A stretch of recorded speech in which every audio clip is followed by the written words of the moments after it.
Vous êtes prêt, Monsieur le Président? Ouais, je suis prêt. Cet homme a dit non à Barack Obama en face.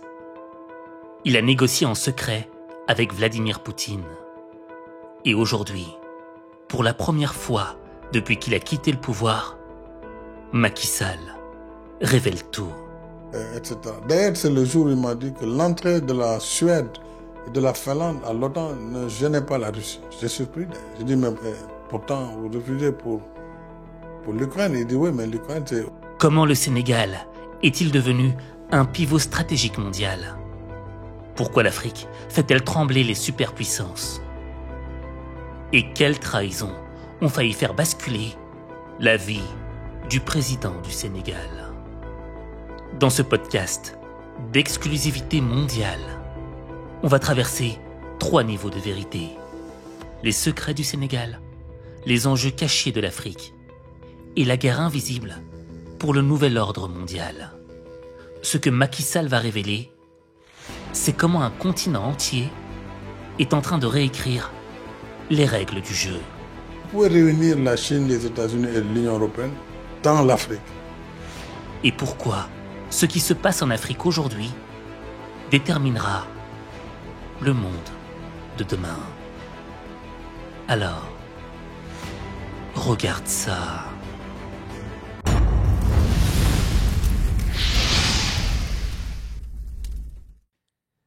Bonjour.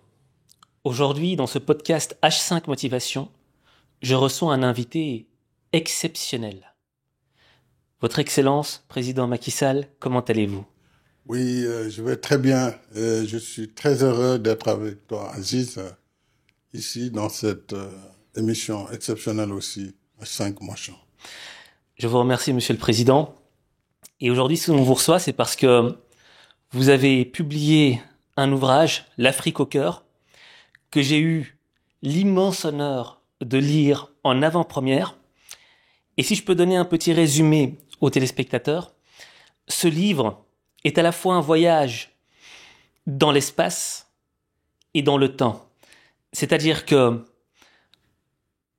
dans un premier temps, on voyage à travers votre vie avant d'être président, votre vie lorsque vous êtes devenu président, et même lorsque vous racontez cette histoire où vous avez été à la présidence du Sénégal, on a l'impression d'être dans votre peau et de vivre les mêmes enjeux que vous. Et là, on se dit, mais qu'est-ce que j'aurais fait à sa place?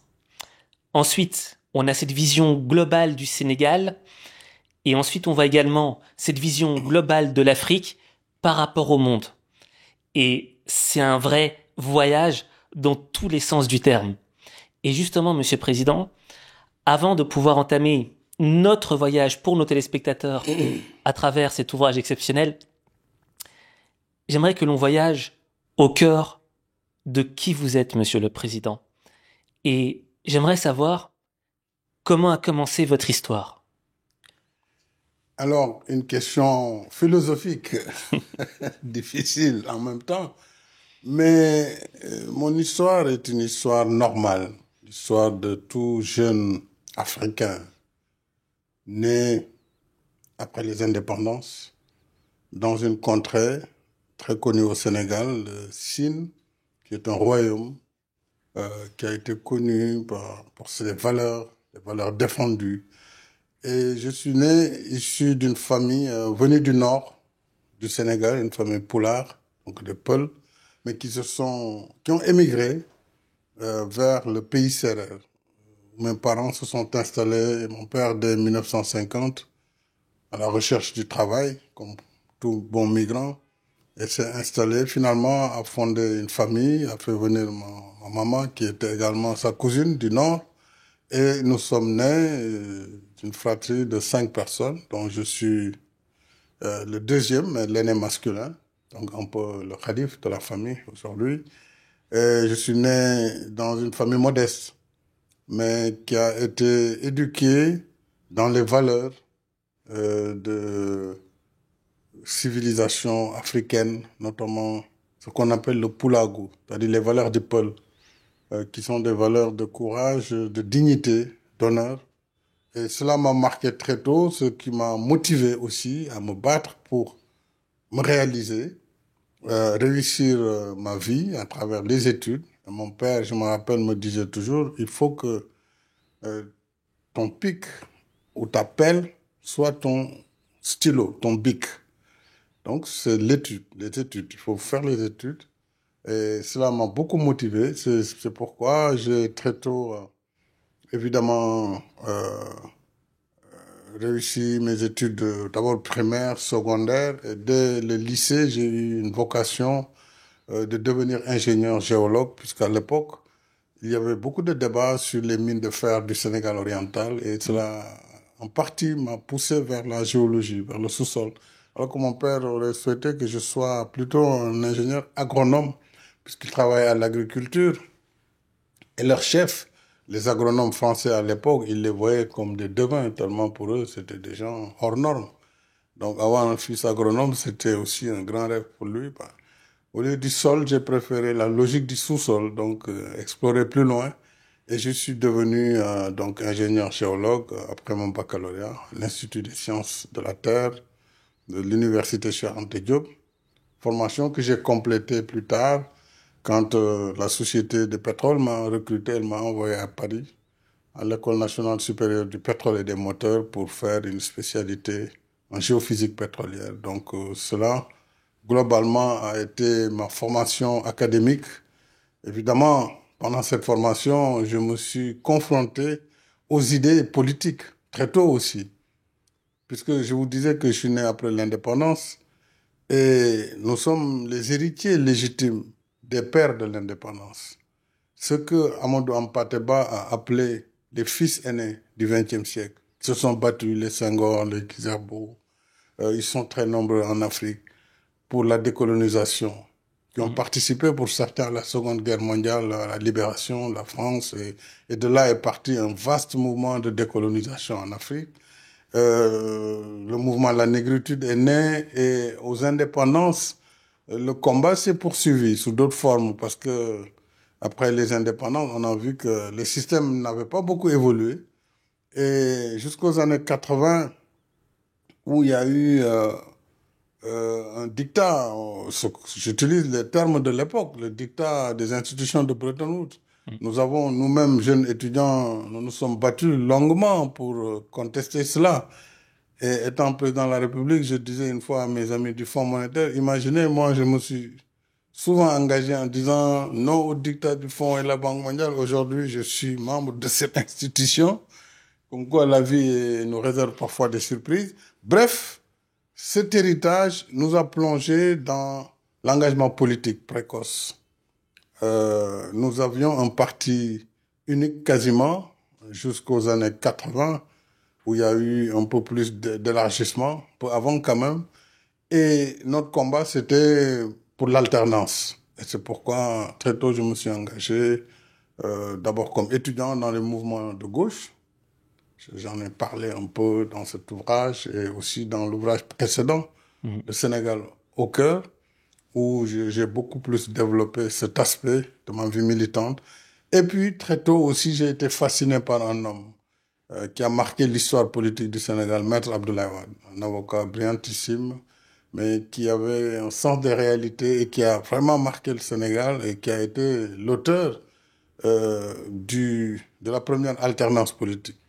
Donc je l'ai croisé après mes études et très vite, je me suis engagé auprès de lui et il m'a fait confiance dès le premier jour. Nous avons fait un cheminement, 11 ans dans l'opposition ensemble et 7 ans au pouvoir ensemble, 8 ans, avant que naturellement le destin ne nous oppose. Et finalement, j'ai dû le quitter son parti et créer le mien. Et ironie de l'histoire, c'est moi qui vais le remplacer à la tête du pays en 2012. Donc quoi, l'histoire est parfois réserve des surprises. Effectivement. Et justement, Monsieur le Président, moi, ce qui m'intéresse dans votre parcours, c'est ce côté, j'étais ingénieur, je suis devenu président. Et j'aimerais qu'on s'attarde un peu à ce côté ingénieur de votre vie. Et moi, ce qui m'a marqué dans votre ouvrage, c'est cette envie de trouver du pétrole et du gaz au Sénégal. Est-ce que vous pourriez nous parler de cette partie de votre vie?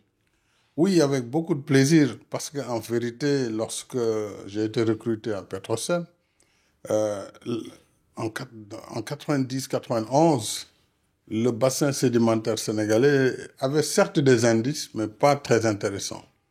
Et les compagnies pétrolières, particulièrement les majors, n'avaient aucun intérêt, aucun appétit pour des bassins peu prometteurs comme le nôtre. Nous avions travaillé avec la Mauritanie, la Guinée-Bissau, la Gambie, dans ce qu'on a appelé le MSGBS, Mauritanie, Sénégal, Mali, Gambie, Guinée-Bissau, Mm. parce que finalement, nous partageons le même bassin sédimentaire, qui va d'ailleurs jusque vers le sud de l'Algérie, c'est-à-dire le bassin paléozoïque de l'ère primaire. Ce bassin avait du potentiel, gazier en particulier, à côté du bassin de Taodéni. Et nous vendions des concepts géologiques et nous faisions la promotion pour attirer les compagnies, pas les grands majors comme ExxonMobil ou Total à l'époque, parce que ces mastodontes ne bougent que quand il y a de l'appétit, des gros morceaux. Mais très souvent, le pétrole, vous avez des indépendants, en général, qui sont texans, qui sont vraiment des aventuriers qui peuvent investir 5 millions de dollars, 10 millions, prendre le risque. Et c'est eux qui vont dans les pays peu prometteurs, qui achètent les données, qui prennent les blocs, qui font du traitement sismique, un peu d'analyse géologique, et qui font la promotion. Donc, nous, à l'époque, notre but, c'était de faire la promotion de notre bassin sédimentaire et nous participions à plusieurs conférences internationales de promotion ou des associations comme l'American Association for Petroleum Geologists ou bien la Society of Geophysics. Et des rencontres comme ça, on venait avec nos données pour dire voilà le potentiel que nous voyons chez nous, ben, nous vous invitons à venir, etc. Nous l'avons fait avec toutes les générations de géologues, de géophysiciens de Petrosen. Il faut rappeler qu'on a eu des découvertes il y a longtemps dans ce qu'on appelle le Dome Flore au sud du Sénégal, en Casamance offshore. Mais à l'époque, c'était du pétrole lourd, donc qui n'avait pas une vocation à être exploité. Et ce pétrole lourd est toujours là. Et nous avions aussi un peu de gaz vers Thiès, à Gadiaga, mais c'était de petites quantités. Donc le potentiel, il était là, la roche-mère, elle est là, donc il fallait maintenant trouver les gisements qui pouvaient économiquement être intéressants. Et ce travail a été obtenu quand moi je suis devenu président de la République en 2015, première découverte. Boum, on trouve du gaz à la frontière entre la Mauritanie et le Sénégal, exactement à la frontière maritime, en offshore profond, 2100-2500 mètres de profondeur. C'était important, puisque l'Atlantique, l'Atlantique nord, côté sud du Maroc, donc Mauritanie jusque vers l'Angola, présente quand même des potentiels très, très importants. Et nous savons en géologie aussi, quand vous prenez l'Amérique du Sud, vous savez, ça s'embrique. Par analogie, on voit tout ça. Et cette exploration nouvelle avec les nouvelles technologies ont permis justement de mettre en lumière cette découverte. Et au même moment, quasiment quelques mois après, nous avions une découverte aussi, cette fois-ci, de pétrole au sud de la Gambie, dans ce qu'on appelait le gisement de Sangomar, en référence à la pointe de Sangomar, parce que c'est pas loin, à 100 km des côtes. Et cette fois-ci, on a eu un jugement de 100 000 barils de pétrole avec la société Woodside, qui est une société australienne. Eh bien, l'aventure a commencé comme ça. Donc, fin 2015, début 2016, découverte de pétrole, évidemment, avec tout le lot de joie, mais aussi d'inquiétude. Et c'est là où j'ai dit, il y a eu beaucoup d'erreurs par le passé dans beaucoup de pays, mais nous, ce que moi je vais déjà impulser, c'est la création d'un institut supérieur du pétrole et du gaz Mm. pour former les meilleures élites dans tous les domaines, afin que même si demain nous n'exploitons pas, parce qu'entre la découverte et l'exploitation, il se passe un temps important, de 4 à 5 ans minimum, qu'on appelle la période du développement, où on doit multiplier les puits, multiplier les études, regarder le marché et arriver à une décision finale d'investissement à partir de laquelle, évidemment, on y va ou on n'y va pas. Donc, il y avait encore de l'incertitude. Mais j'ai dit, lançons un institut du pétrole et du gaz qui a recruté sa première promotion. Il y avait Sur 2000 candidats, on en a pris 20. Et ils rentraient après le master ou un diplôme d'ingénieur. Ils font 2 ans. Donc aujourd'hui, je suis heureux de constater que ces promotions qui sont sorties de cet institut, franchement, occupent les positions de management, à la fois technique comme économique et financière. Et ça, c'était très important. Ensuite, j'ai impulsé toute une batterie de lois pour encadrer l'exploitation future du pétrole, notamment l'interdiction pour l'État d'engager des dettes en mettant en gage les ressources dans le sous-sol. Cela est prohibé au Sénégal, ce n'est pas possible.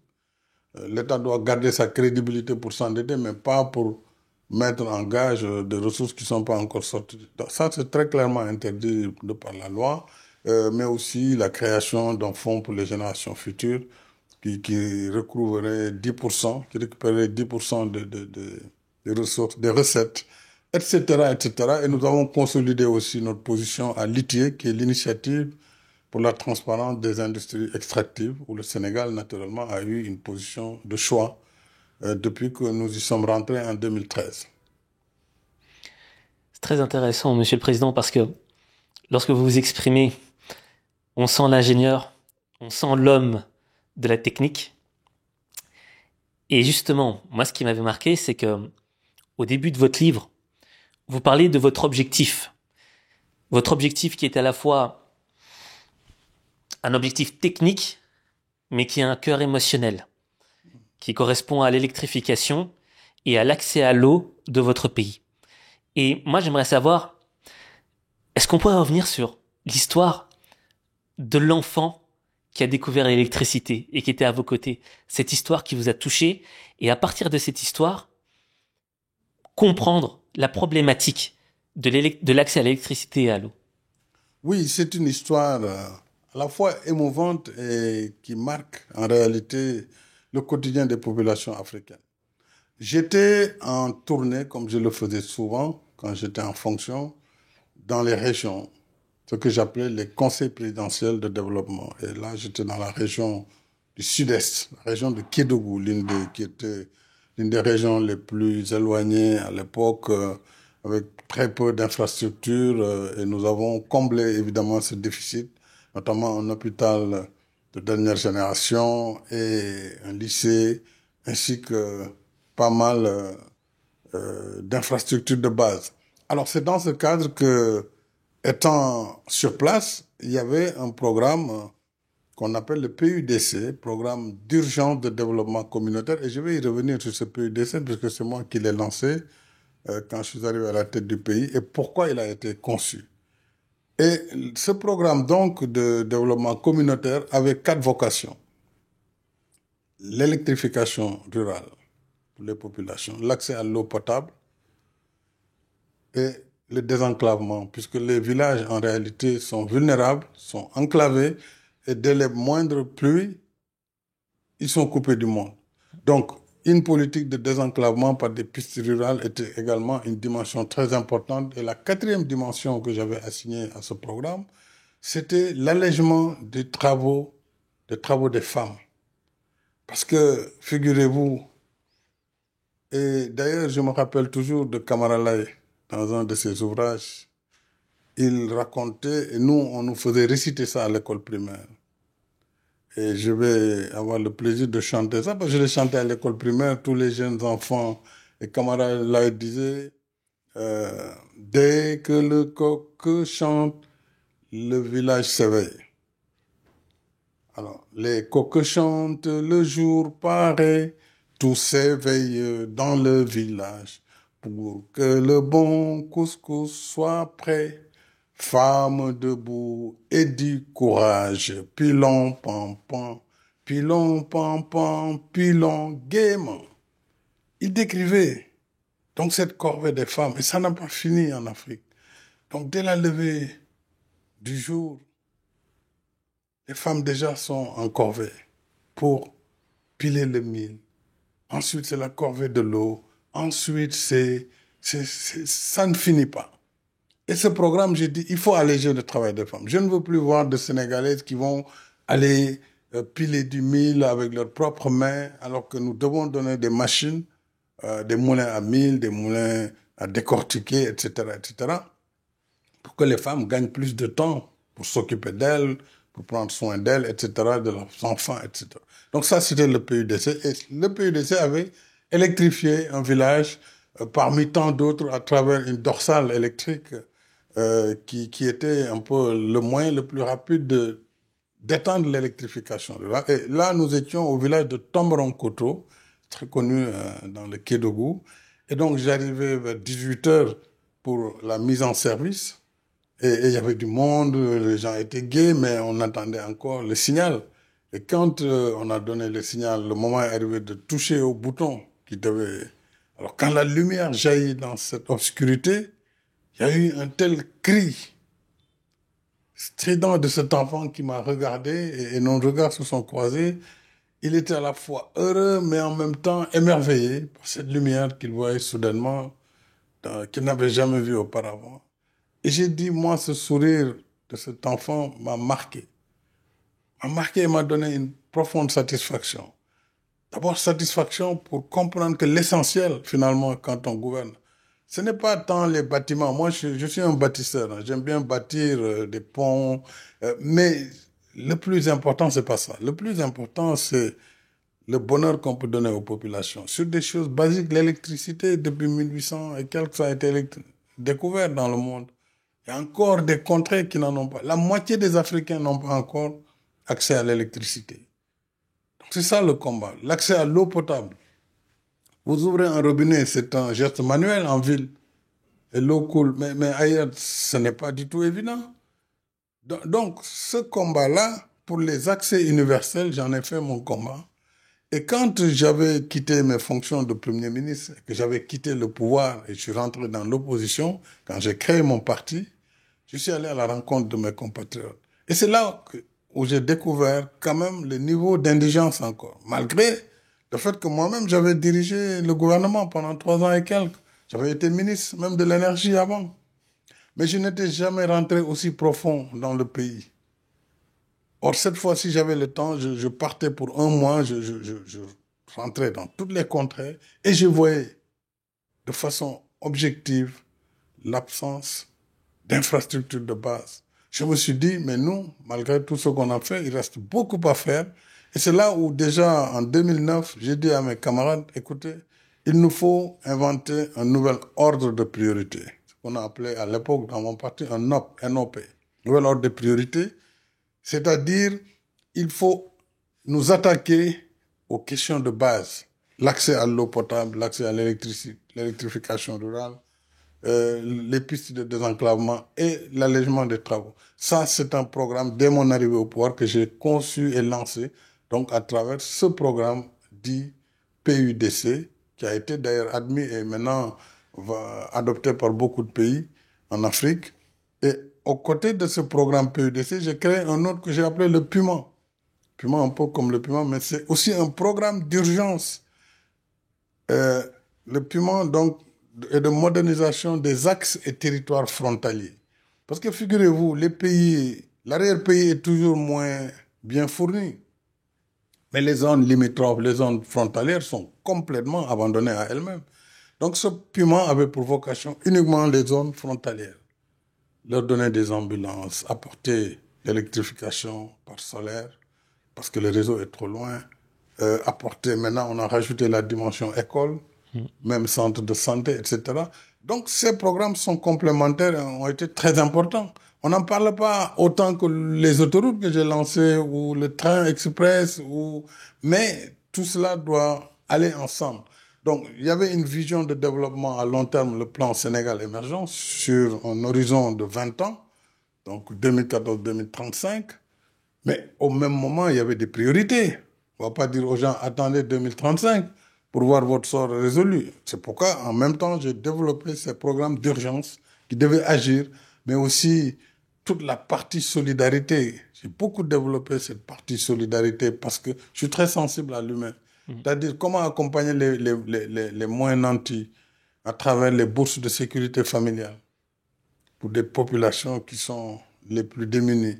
L'État donner des subventions directes, de transfert d'argent, les gratuités des soins, à la fois pour les enfants de 0 à 5 ans, sur l'ensemble des types de soins dans les hôpitaux publics, mais aussi les personnes âgées au-delà de 60 ans, 65 ans, ils avaient la gratuité des soins à travers un programme d'ailleurs que le président Abdoulaye Wade avait lancé, que nous avons complété, qui s'appelait le plan Sésame, pour ces personnes âgées qui n'avaient pas de couverture. Et j'ai lancé un programme de couverture maladie universelle, puisque en 2012, quand j'arrivais, il n'y avait que 20% de Sénégalais qui avaient une couverture maladie. 20%. Donc 80%, s'ils étaient malades, soit ils n'allaient pas voir le médecin, ou ils gardaient leur maladie, ou ils mouraient sans couverture. Donc on a lancé ce programme qui nous a permis d'amener la couverture de 20 à pratiquement 57-60% quand j'ai quitté le pays. Évidemment, il y a encore un effort pour atteindre les 80%. Et donc, ça c'est très important, ces programmes sociaux. On n'en parle pas assez. Mais pour moi, le développement, c'est d'abord apporter des solutions à ces problèmes vitaux de la personne humaine. Se loger, se nourrir, se soigner, se vêtir, ça c'est les besoins fondamentaux de l'être humain. Et ça vient avant tout le reste. Et c'est pas malheureusement réglé dans tous nos pays. Mais c'est un combat qui se poursuit. Chaque régime doit faire son effort et essayer d'atteindre ses objectifs, notamment les accès universels. Et justement, Monsieur le Président, vous voyez, ce que j'apprécie, c'est comme dans votre livre, les chiffres sont précis.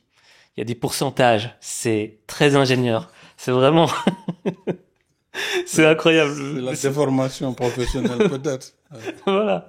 Mais moi aussi, ce qui marque, c'est que, vous voyez, vous êtes un homme de technique. Vous êtes un homme cartésien, rationnel, de mathématiques. Et il y a un moment où vous êtes passé en politique. La politique a une autre mathématique. Absolument. Mais qui n'est pas nécessairement rationnelle et cartésienne. Elle ne l'est surtout pas. Et moi, Monsieur le Président, au fait, j'ai 2 questions pour vous. La première, c'est, lorsque vous étiez ingénieur, est-ce que dans votre esprit, vous aviez déjà cette ambition de vous dire, je serai président de mon pays? Ah non, jamais. Voilà. Et aussi, l'autre, c'est, comment s'est passée votre ascension politique?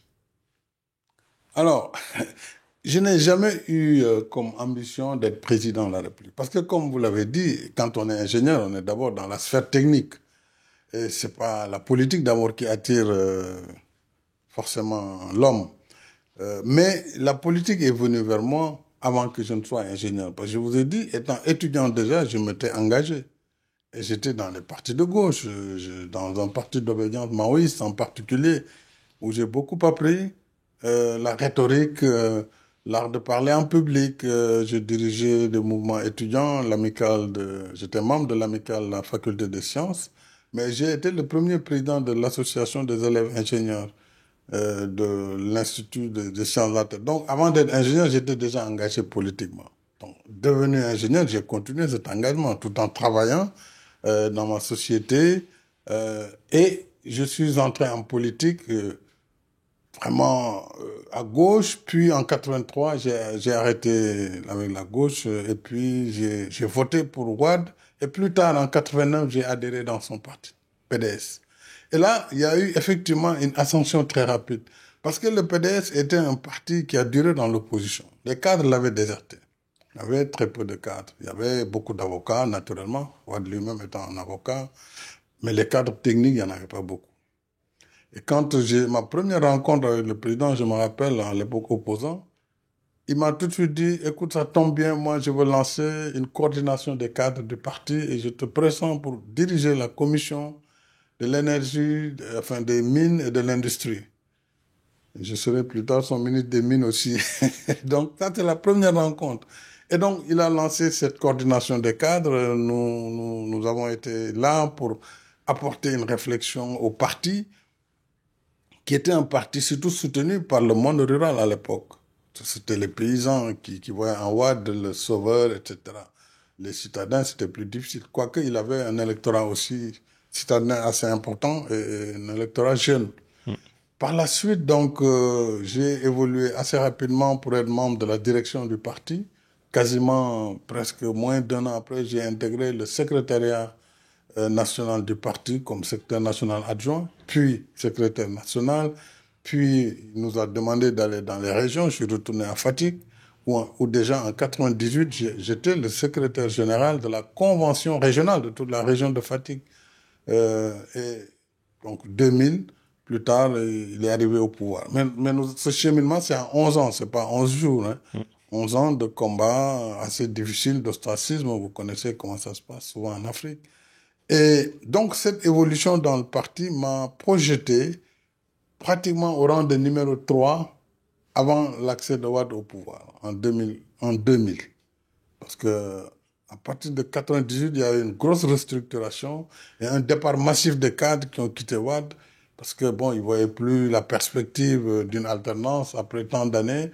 Et donc, c'est là où nous sommes arrivés, jeunes cadres engagés, et nous en voulions. Et donc, après lui, il y avait Idrissa Seck et je venais après Idrissa Seck. Mais je n'étais pas très connu par le public parce que voilà, j'étais pas un grand orateur. Voilà, mais je faisais mon évolution dans le parti. Et en 2000, donc quand le président Wade a été élu, bon, moi je suis pas rentré au gouvernement tout de suite. Je ne suis rentré qu'une année plus tard. Mais après, il m'a pris comme conseiller à la présidence de la République. Et puis, un an après, il m'a pris comme directeur général de l'entreprise où j'étais. Je suis devenu le directeur général. Puis, quelques mois plus tard, le ministre de l'Énergie, qui était mon secteur d'évolution. Et j'ai fait une carrière ministérielle très rapide et très fulgurante, puisque 2001, je suis rentré comme ministre de l'Énergie, des Mines et de l'Hydraulique, c'est un gros département. Puis ministre d'État, ministre de l'Énergie, des Mines et de l'Hydraulique. Puis après l'accident du bateau Le Joola, on m'a confié le département des infrastructures. Avec tout ce département, c'est très lourd. Vraiment, ça n'a duré qu'un mois. Et après, je suis retourné dans mes amours d'origine, le ministère des Mines et de l'Énergie, jusqu'en 2003, où le président a voulu que je sois le ministre de l'Intérieur. Alors, je ne voulais pas, parce que j'étais technicien, je vous l'ai dit, j'étais déjà engagé dans les réformes pour la Sénélec, la privatisation. Alors, je voyais d'un mauvais œil le ministère de l'Intérieur, qui, à mes yeux, apparaissait comme le ministère de la répression, la police. Bon, il m'a dit non, c'est une nécessité, il faut que tu ailles là-bas. Bon, finalement, j'ai dit, si c'est votre choix, monsieur le président, je le ferai avec engagement.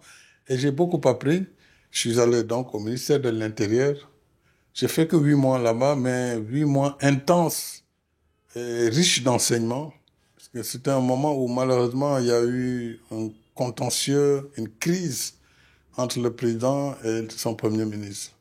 Et moi, ministre de l'Intérieur, j'étais entre les deux. Ouais, ce contexte-là, comment c'est difficile. Et puis finalement, au bout de ces 8 mois, j'ai été moi-même Premier ministre, donc désigné pour conduire le gouvernement. Et tout ça, on est en 2004, donc en 4 ans. 4 ans, et Premier ministre, je suis resté 3 ans, quasiment et demi. J'ai dirigé le gouvernement avec les hauts et les bas, j'en ai parlé. On est entre le marteau du président et l'enclume, la base qui refuse. Bon, ils sont jeunes, pourquoi eux, nous, on est venus avant, etc. Mais bon, c'est beaucoup d'enseignements et aussi ça vous forge et ça vous donne de la carapace. Et après, donc, 3 ans et demi, le président a été réélu. Il m'a choisi comme directeur de campagne. Il a été réélu dès le premier tour. C'est après ça que j'ai été envoyé à l'Assemblée nationale pour diriger le Parlement comme président de l'Assemblée. C'est là où les problèmes ont commencé en vérité avec mon parti et puis qui ont fini par une loi me destituant en tant que président de l'Assemblée nationale. Et après ça, naturellement, j'ai démissionné et je me suis libéré de tous mes mandats, donc notamment celui de maire de la ville de Fatick. J'étais maire depuis donc 2002 et l'aventure a commencé. J'ai créé mon parti, l'Alliance pour la République. Et puis, on le voit plus tard, élections locales, j'ai repris ma mairie, la région. Et donc là, j'étais dans la perspective de conquérir le pouvoir. Voilà. Justement, Monsieur le Président, moi j'avais lu cette partie. Quand vous avez créé votre propre parti, les couleurs, vous prenez du marron, qu'on rajoutait du beige, une tête de cheval parce que ça représentait, c'était le symbole de l'endurance, de la fidélité à l'homme. Ça m'avait marqué ça.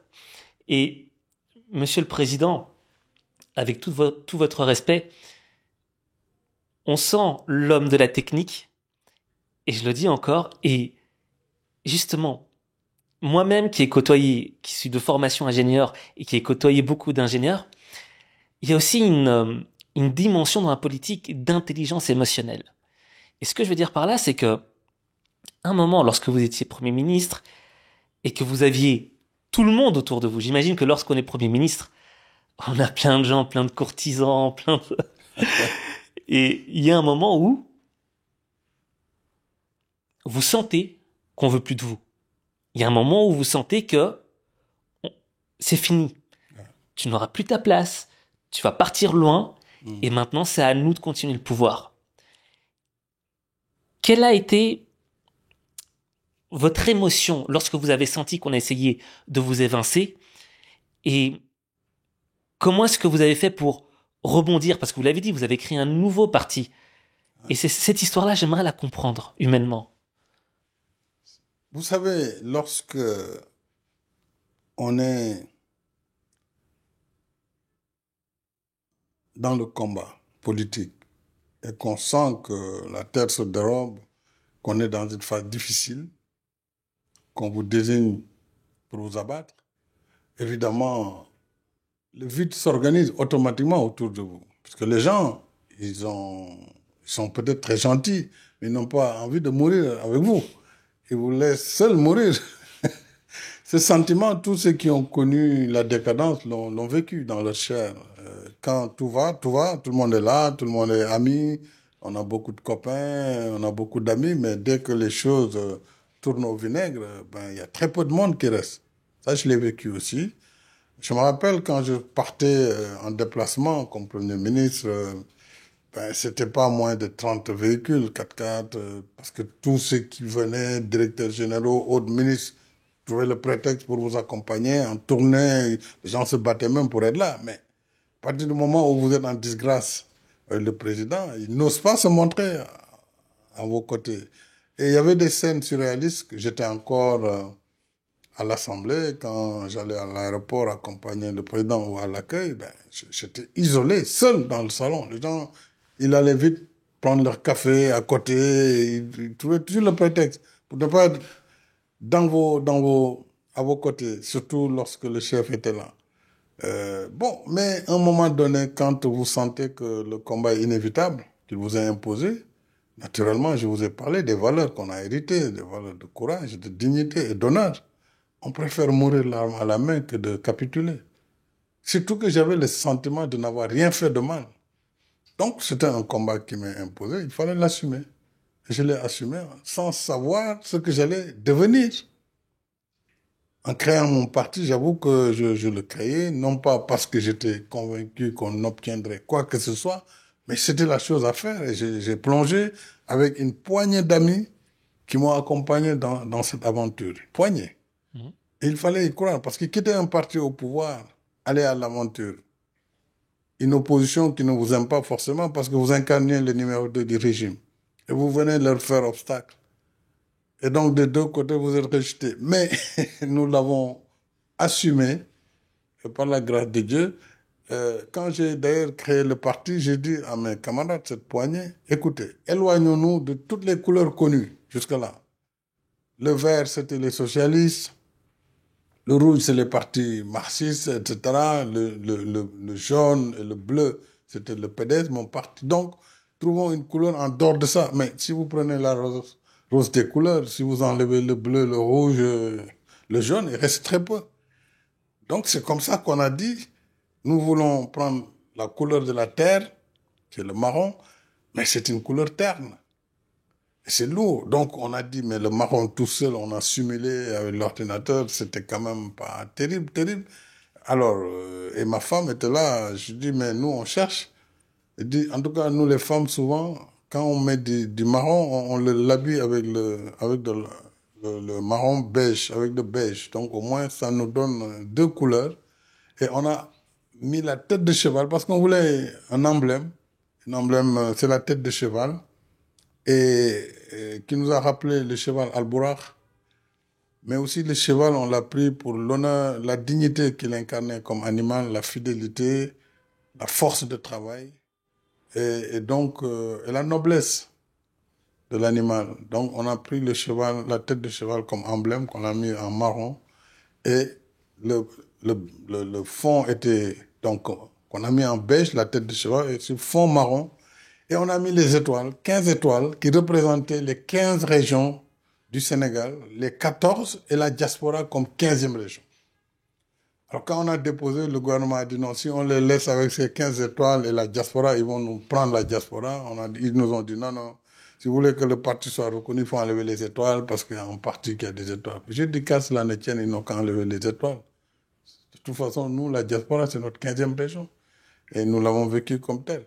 Donc, le vide autour de soi, oui, je l'ai vécu, l'incertitude, et après ma démission de l'Assemblée, naturellement, de numéro 2 de l'État, je suis devenu simple citoyen. J'ai rendu mes passeports diplomatiques. Je ne les ai retrouvés qu'en étant élu président de la République. Je voyageais en passeport ordinaire pendant ce temps. Il y a une anecdote d'ailleurs, un de mes militants en Espagne, quand ils m'ont accueilli, il était un peu content et zélé. Il a dit à la police espagnole, nous allons accueillir notre ancien Premier ministre. Il faut qu'on accède à l'avion. Il a tellement vendu l'affaire. Bon, quand je suis arrivé avec le passeport ordinaire, le policier lui dit, mais c'est ça votre ancien Premier ministre? Il n'a même pas de passeport diplomatique. Le gars, il dit, mais allez voir Google, vous allez voir que c'est un ancien Premier ministre. Mais ça, c'est l'Afrique, etc., etc. Donc, M. Ba, Soumane Ba, il s'appelle. Ça m'avait beaucoup frappé. Et quand je suis redevenu président une fois, je suis allé retourner en Espagne, il était dans ma délégation. Il a versé des larmes parce que cette fois-ci, il dit, c'est la police qui nous escorte. Alors que chaque fois qu'on entendait les sirènes, nous, on fuyait, on était des commerçants marchant à la sauvette. Et ça l'avait beaucoup marqué. Tu vois, ça, c'est des histoires humaines comme ça qui me plaisent beaucoup et qui ont marqué cette période importante de ma vie.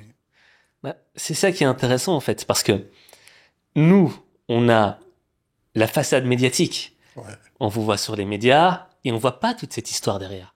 Donc, on n'arrive pas à peser l'homme. On ne sait pas qui est l'homme. Et là, par exemple, rien que cette anecdote, ben moi, elle me fait dire, à votre place, j'aurais eu peur.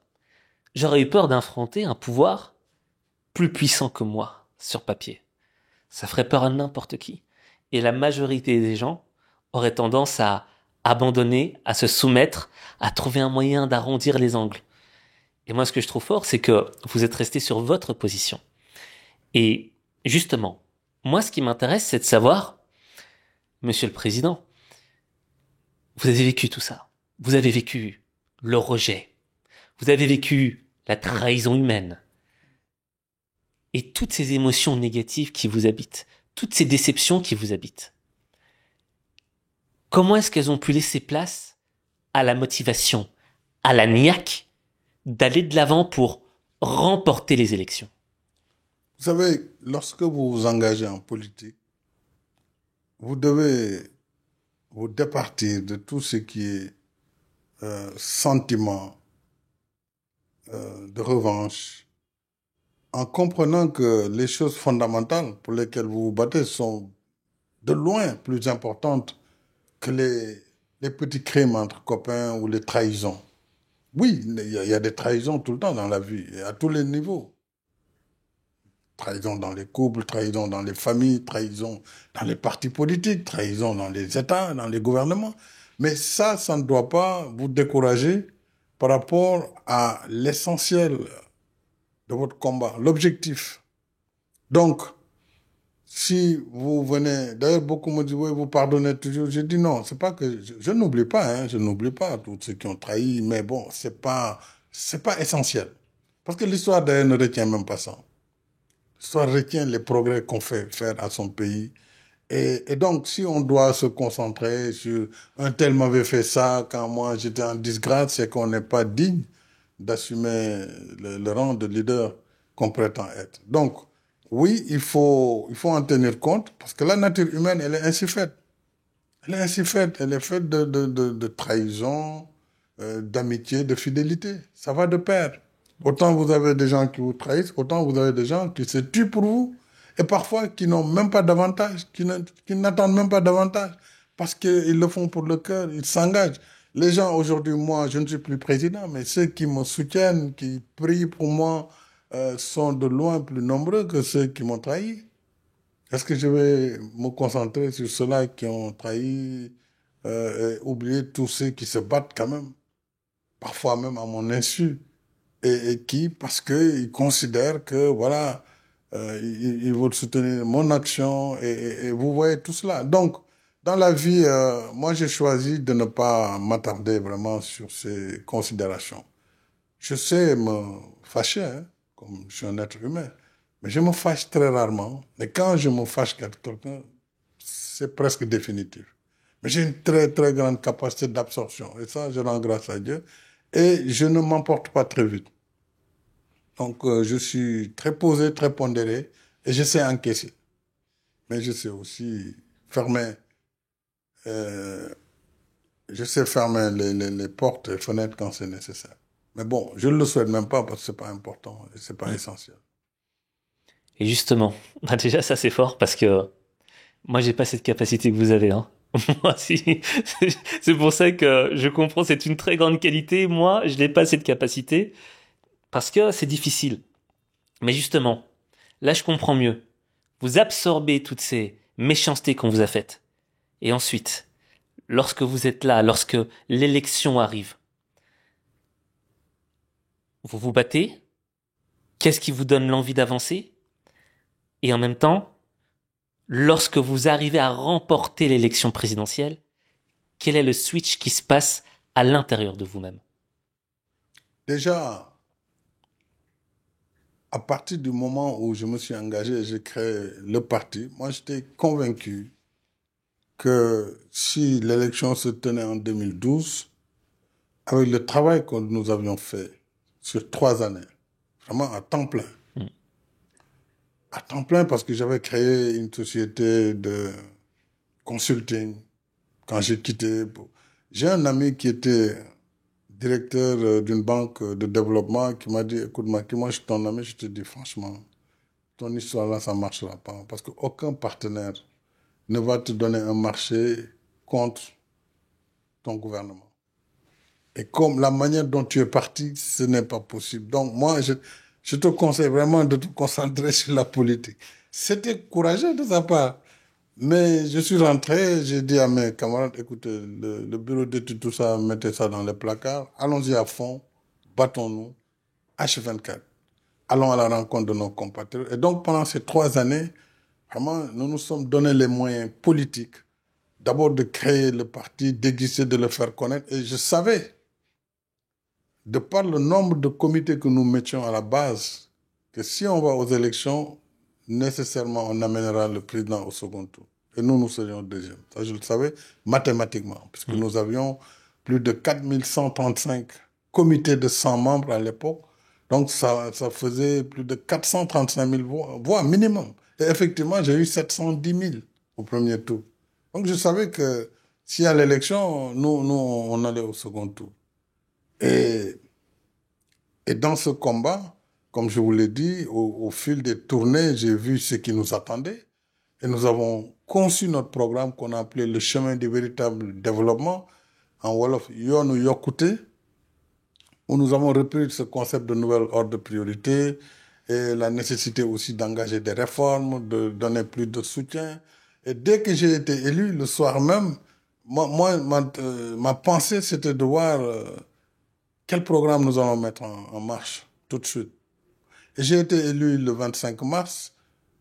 Et le 2 avril, c'était la passation. Et le 4 avril, la fête de l'indépendance. Une semaine entre l'élection et la prise de fonction. Et c'est là où j'ai vu aussi la puissance de l'État du Sénégal. Je veux dire, sa solidité. Mm. Et d'ailleurs, mon remplaçant, l'actuel président Bassirou Diomaye Faye, pareil, il a été élu le 24 mars pour prendre fonction le 2 avril. La même armée qui salue le président sortant, c'est elle qui l'accueille, l'État qui se met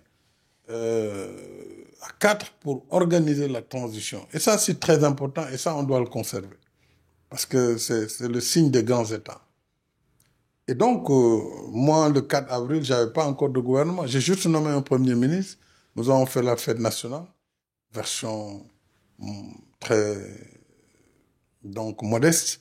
Et après le 4 avril, j'ai formé mon premier gouvernement. Et moi, je connaissais très clairement mes priorités. Parce que j'avais l'avantage quand même d'être Premier ministre avant, d'être ministre dans plusieurs secteurs, d'être président de l'Assemblée. Je savais parfaitement ce sur quoi il fallait insister. Et donc, c'est pourquoi tout de suite, on a fait ce qu'il fallait. Et j'ai réadapté ce programme véritable chemin du développement, donc vers le plan Sénégal émergent, qui a été finalisé en 2014. Et en 2014, on a basculé vers ce nouveau référentiel des politiques publiques, normalement qui est en vigueur, parce qu'il y a une loi qui l'institue comme programme économique au Sénégal, même si les nouvelles autorités ont lancé d'autres lois, mais il faut déjà changer cette loi qui donne le référentiel unique des politiques publiques. Et donc, 2014 a été le démarrage du PSE, qui a fait quand même des résultats extrêmement importants. C'est assez fort, parce que quand je vous écoute, Monsieur le Président, je remarque une chose. Vous voyez, dans d'autres pays occidentaux, lorsqu'un candidat gagne les élections présidentielles, il a son petit temps de repos, il a son petit temps pour savourer le plaisir de la victoire. C'est un luxe pour nous. Tout est priorité. Et justement, et c'est ça qu'on ressent, et on ressent aussi dans votre livre. Et moi, c'est ça qui m'a marqué. C'est que il y a une partie dans votre livre où, lorsque vous devenez président, on a l'impression qu'on rentre dans votre peau. J'ai lu ce livre et je me disais, waouh, là le président il nous met à sa place. Et là je vois toutes les difficultés, les appels des différents États, tout cela. Et je me dis, déjà là, il y a un stress. Parce que le stress, c'est pas de se dire est-ce que je vais être bon ou pas. Le stress, c'est je suis responsable d'une grande nation. Et moi, Monsieur le Président, justement, c'est là. J'aimerais que vous partagiez avec nos téléspectateurs les différents appels que vous avez reçus dès que vous avez été nommé président. Qu'est-ce qui s'est passé directement et qu'est-ce que vous avez ressenti? Qu'est-ce qui vous a habité à partir du moment où vous avez su que vous alliez habiter la fonction? Tout de suite, ce qui s'est passé, j'étais à l'hôtel au Radisson Blu de Dakar, donc le soir de l'élection, et nous suivions donc les résultats. J'étais dans ma suite avec mon épouse, on était seuls. À un moment donné, il y a le représentant de l'Union européenne, qui était le chef de la mission de l'Union européenne, qui est venu me voir. Et vers 21h, 21h30, quand le président Wade m'a appelé, j'ai pris le téléphone, je suis tombé sur Karim, qui m'a salué, qui m'a dit le président voulait te parler, je l'ai remercié. Et j'ai pris le président Wade au téléphone, il m'a dit Macky, écoute, je dois te dire que les résultats sont sortis et tu as gagné l'élection. Ça, c'est mon adversaire qui le disait, le président en fonction. Donc, je voulais te féliciter. C'est quand même fort, mais en Afrique. Je dis, Monsieur le Président, je vous remercie pour ce geste. On n'attendait pas moins de vous. Et comment va Madame la Première Dame, Viviane Wade? Elle me dit, elle est là avec les enfants. Je lui transmets mes hommages. Et je salue également Singheli, sa fille, je salue Karim et tout. Et les représentants de l'Union européenne ont suivi l'émission, la conversation.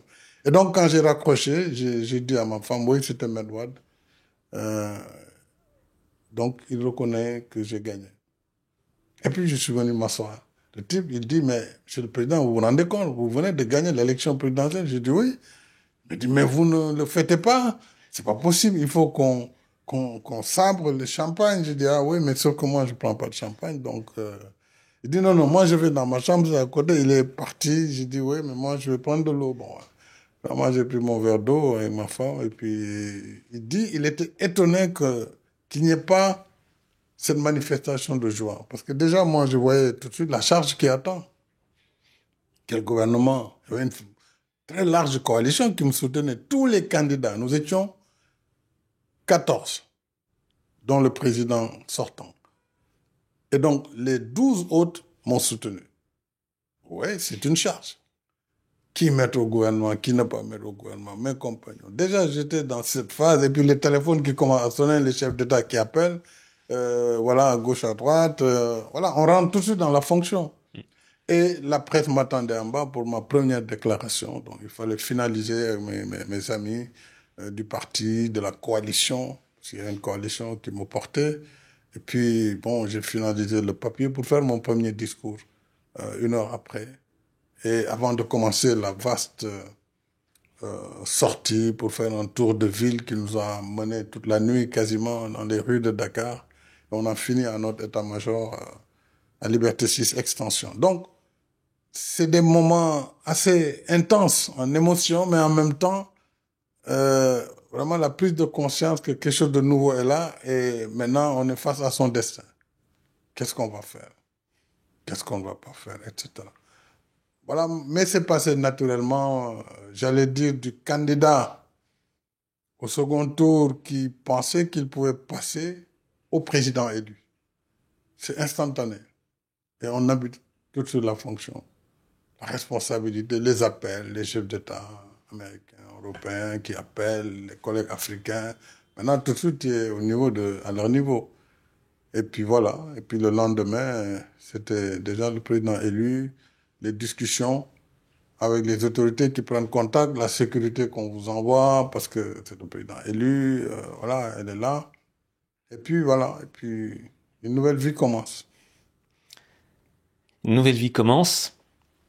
Et, Monsieur le Président, là où je vous ai vraiment connu, certes, j'avais vu votre victoire quand j'étais plus jeune, mais moi, il y avait un moment qui m'avait marqué, Monsieur le Président.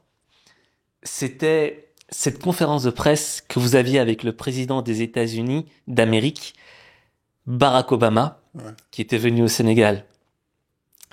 Et là, vous m'aviez laissé sans voix. Je dis sincèrement, je voulais même en faire une vidéo sur H5 Motivation parce que c'était très très fort. C'était l'occidental qui venait dans un pays africain qui voulait imposer sa vision.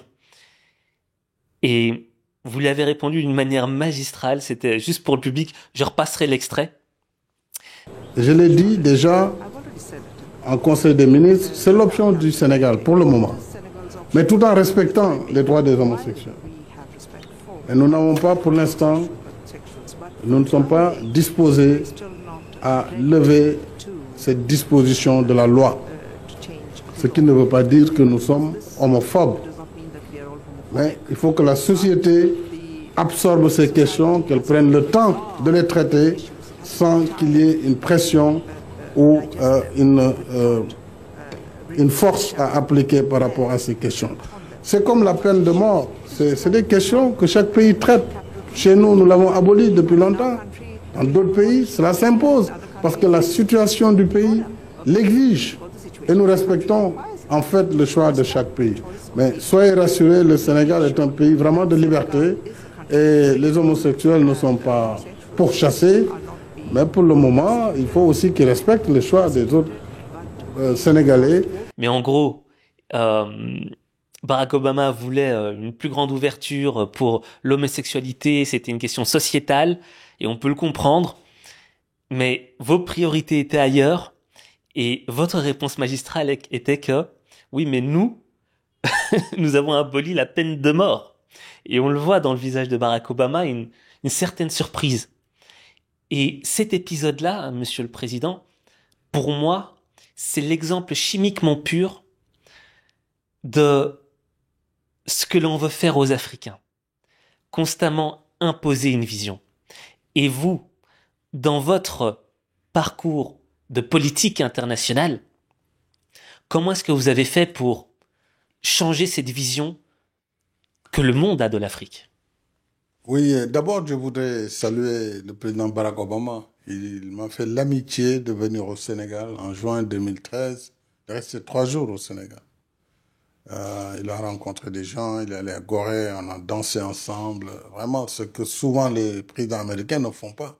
Vous savez, pour des raisons de protocole de sécurité, venir manger la cuisine africaine, il a pris un yassa, etc. C'était très amical et vraiment, j'avoue aussi que, bon, je lui ai rendu visite 2 fois, j'ai fait 2 fois, j'ai rendu visite 2 fois à Washington. On a gardé une relation très forte tout au long de son magistère avant son départ en 2016, parce que je représentais souvent le NEPAD aux réunions du G20, du G7, donc on a pu développer beaucoup de. Il m'a même appelé par la suite, avant que je ne quitte mes fonctions. Quand le débat s'est posé, troisième mandat ou pas, pour vraiment s'enquérir, mais de façon très respectueuse et très habituelle. Donc j'ai de l'amitié pour lui. Alors la question, bien sûr, des LGBT à l'époque était à l'ordre du jour, elle l'est toujours, avec moins d'acuité. Et ce jour-là, où il était au Sénégal, la Cour suprême des États-Unis venait d'autoriser le mariage gay. Voilà. Donc c'est une journaliste américaine qui a posé la question, ce n'était pas le président lui-même. Monsieur le président Sall, oui, chez vous, il y a une loi qui pénalise l'homosexualité. Quand est-ce que vous pensez que le Sénégal doit changer sa loi? Naturellement, je lui ai dit, madame, vous savez, c'est des questions sociétales. Chaque société gère ses sujets selon son métabolisme propre. Il n'y a pas un sujet universel qu'on peut imposer à tout le monde.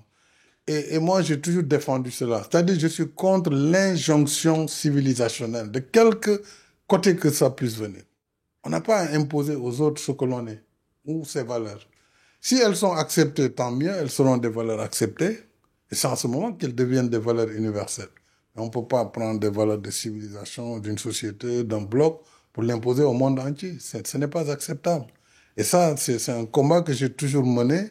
Et sur ce sujet, j'ai été très clair. Tant que j'étais président du Sénégal, on ne va pas modifier notre législation dans le sens de la dépénalisation, puisque une loi, elle incarne finalement, c'est un code des valeurs de civilisation, des valeurs culturelles qu'on a codifiées pour en faire un code de la famille, un code pénal, etc.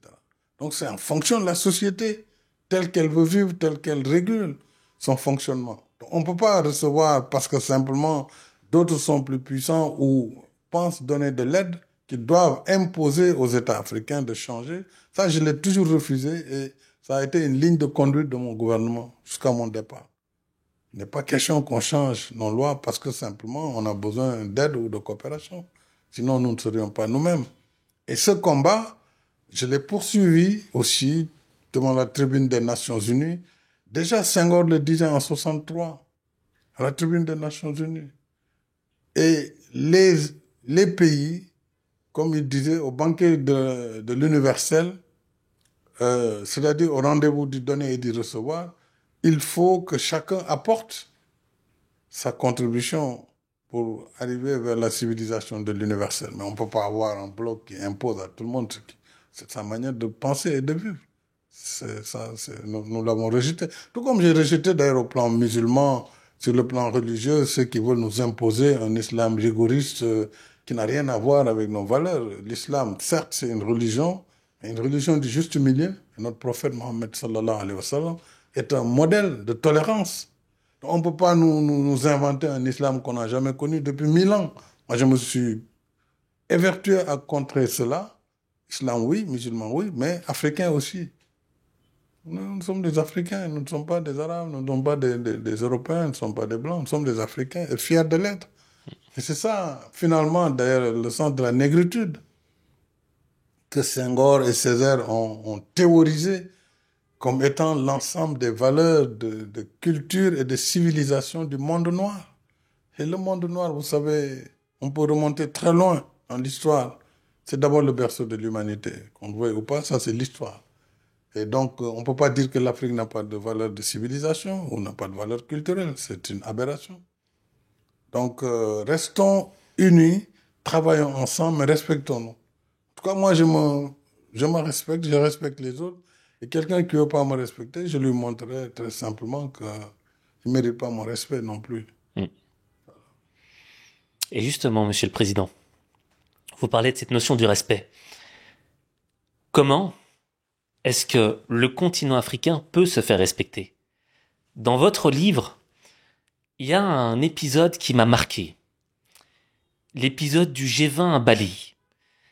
vous étiez le président de l'Union africaine et vous avez demandé de faire partie de ce G20.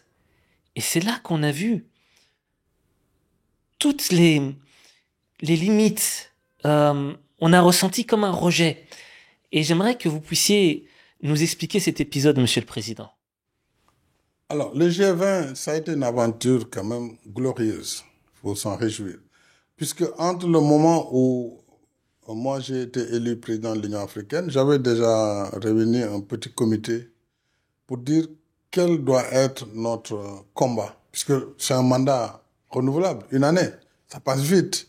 On ne peut pas tout régler. Quels sont les schémas sur lesquels nous allons insister pour donner une empreinte et laisser cette empreinte?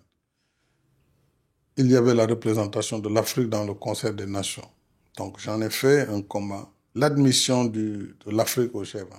Et j'ai commencé le plaidoyer au G7 de l'Allemagne, où j'ai dit aux membres du G7, ils n'étaient pas nombreux, ils ont 7 plus l'Union européenne, nous souhaitons intégrer le G20, non pas par désir, mais parce que nous sommes 1,4 milliard d'habitants, nous Africains. Nous sommes 54 pays. Et notre économie, puisqu'on parle d'économie au G20, faisait à l'époque 2 700 milliards de dollars. Ça fait 2,7 trillions de dollars. Si vous le projetez sur les 20 premières économies, on devrait se situer entre la 6e et la 7e place. Donc je leur ai dit, je ne comprends pas que nous ne soyons pas membres, mais nous sommes invités chaque fois que le pays organisateur a un feeling pour l'Afrique. S'il n'a pas de feeling, on n'est pas invité. C'était comme ça. Tantôt on y va, tantôt on n'y va pas. Et quand on vient, on nous donne une petite fenêtre de tir où voilà, on rencontre les gens en moins de 50 minutes après. Et donc, je dis, je compte sur vous, leader du G7, puis du G20, pour rétablir cette injustice vis-à-vis de l'Afrique. 6e, 7e économie mondiale, 1,4 milliard d'habitants, 54 pays. Pourquoi on n'est pas membre? Alors que l'Union européenne est membre. L'Union africaine doit être membre. Voilà le discours, il est simple. Il ne faut pas le contester, c'est des faits, il est factuel. Et là, il y a eu tout de suite des réactions positives. D'abord le président Macron, il faut le dire, et le président Charles Michel, tout de suite en Allemagne, on dit qu'ils pensent que c'est un argument de taille qu'il faut soutenir.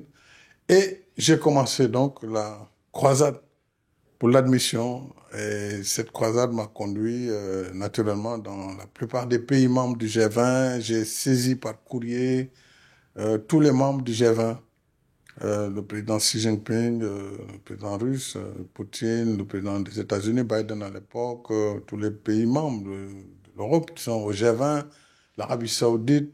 Et tout de suite, j'ai eu des réactions quand même positives. Je vous ai rappelé celle de la France, du président du Conseil européen. Et tout de suite, la Chine a réagi, le président Xi, pour dire non seulement il soutient, mais il engage aussi le BRICS, parce qu'il dirigeait les BRICS à l'époque. La Russie a donné son accord et j'ai poursuivi le combat et finalement les États-Unis en décembre 2023, le président Biden, au cours du sommet USA-Afrique des leaders, l'Amérique a soutenu cette adhésion et ça c'était important. Elle a soutenu aussi la réforme du Conseil de sécurité qui est l'autre combat que nous menons. Comment se fait-il que l'Organisation commune des Nations Unies, évidemment qui a été créée en 1945-46, fin de la Seconde Guerre, avec 53 pays, garde les mêmes textes, les mêmes structures, les mêmes leviers, 80 ans après.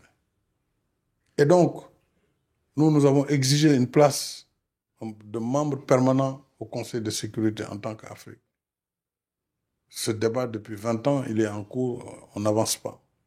Et on pense qu'on doit avancer comme on l'a fait pour le G20 et comme le Fonds monétaire international vient de le faire en octroyant un 3e siège à l'Afrique. Parce que maintenant, il y a 25 sièges au conseil d'administration. L'Afrique en a 3. Il n'en avait que 2.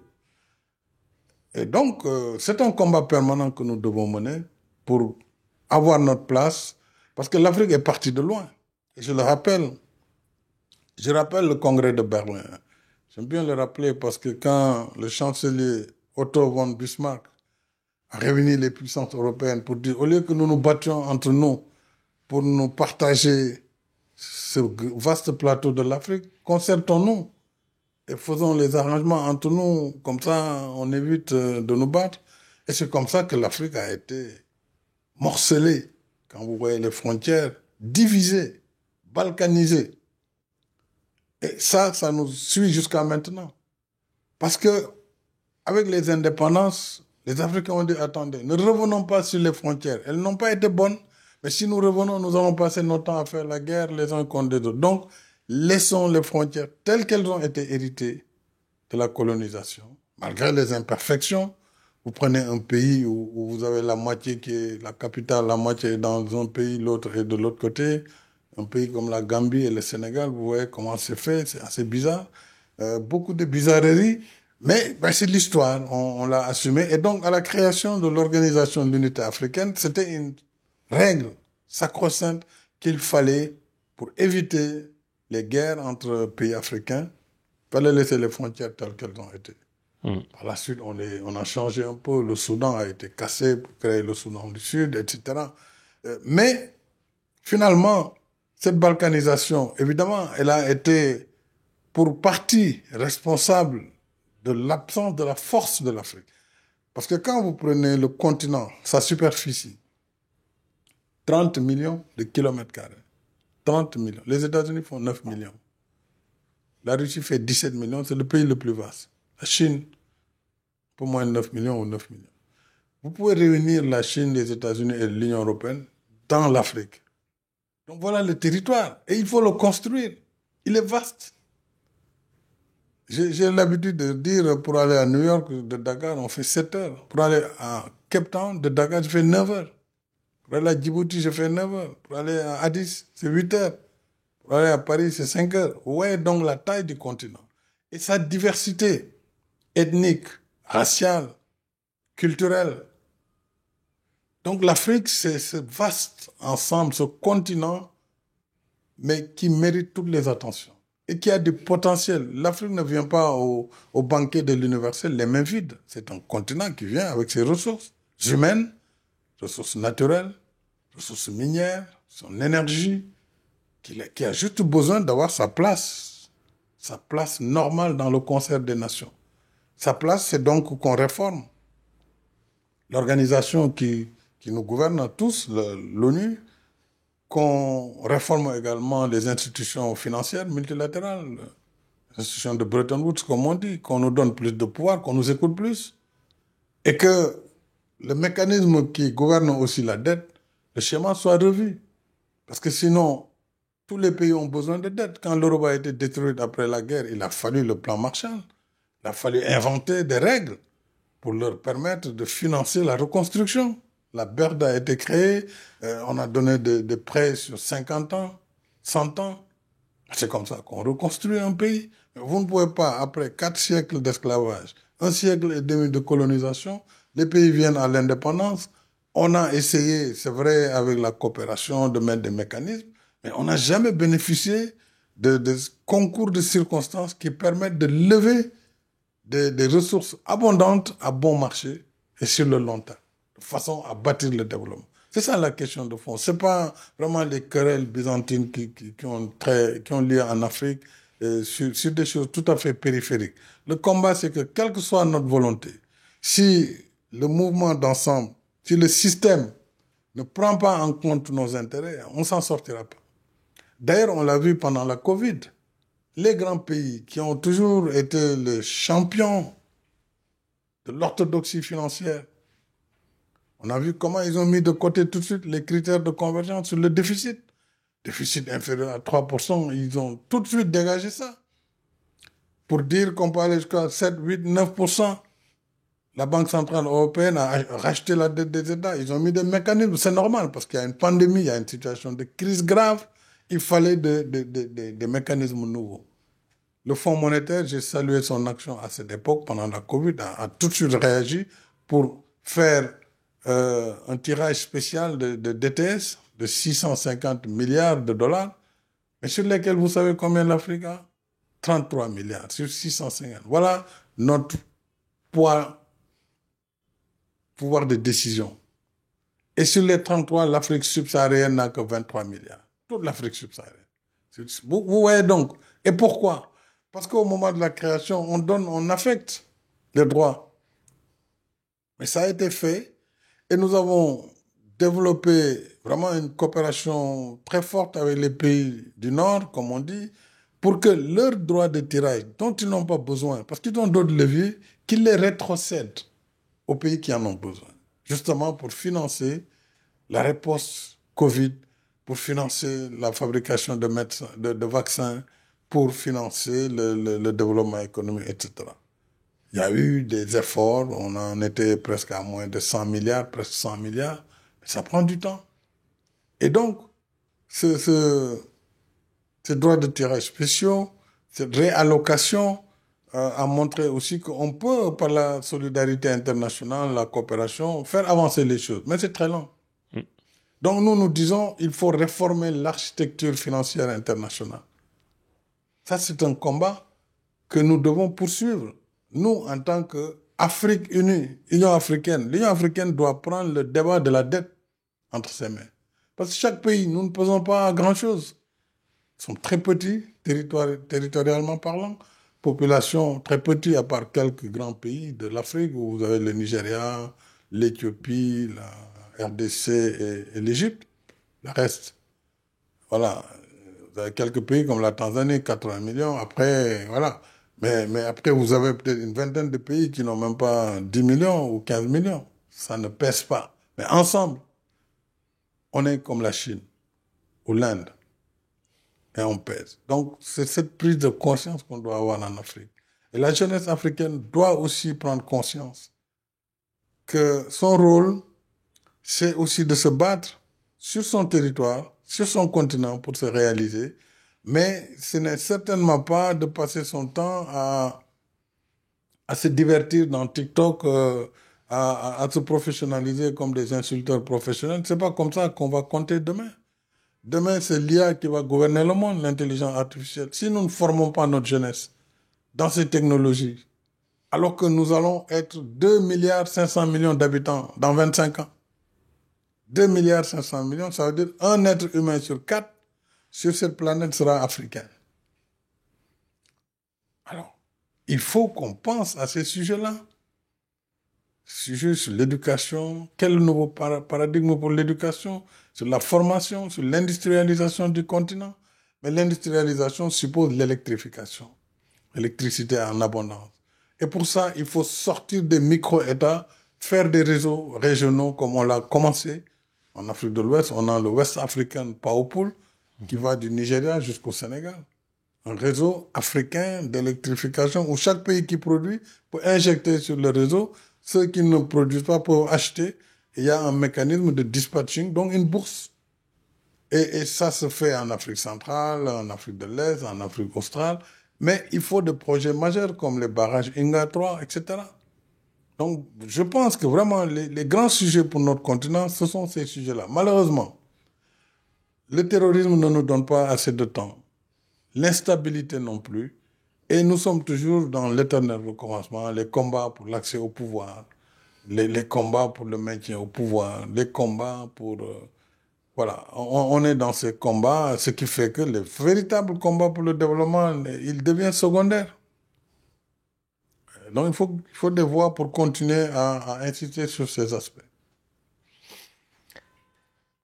Monsieur le Président, justement, dans ces vrais combats, vous avez parlé de la dette.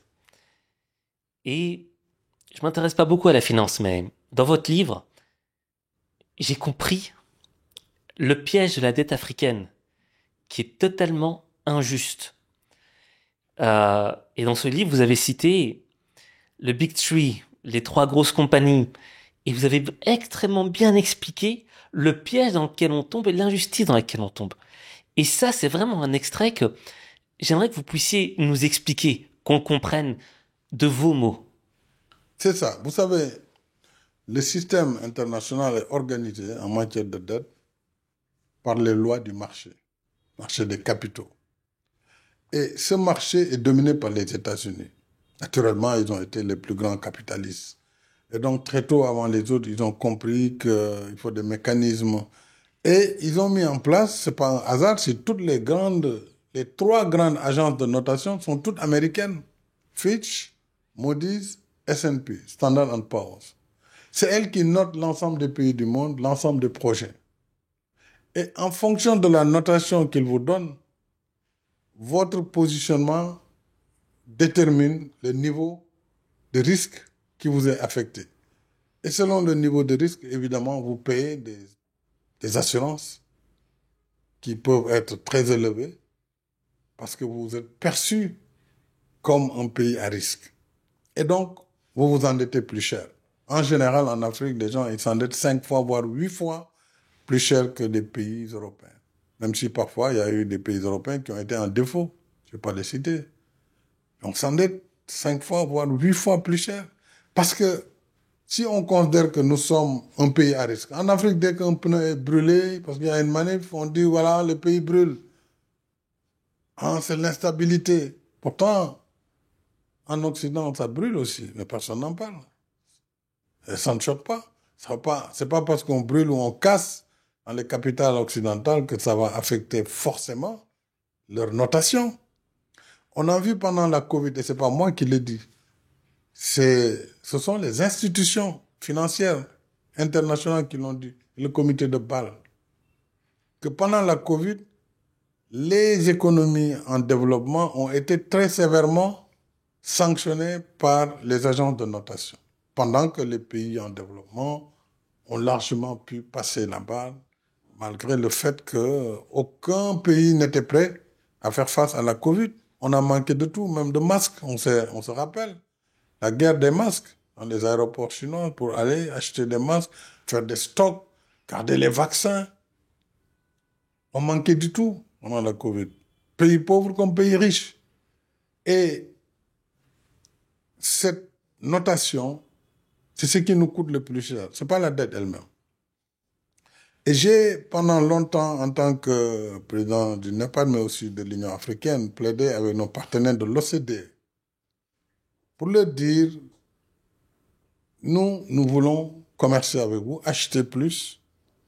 Mais notre problème, c'est que si nous achetons des biens et que nous sommes tenus de les rembourser sur une période de temps très courte, mais le service de la dette devient insoutenable.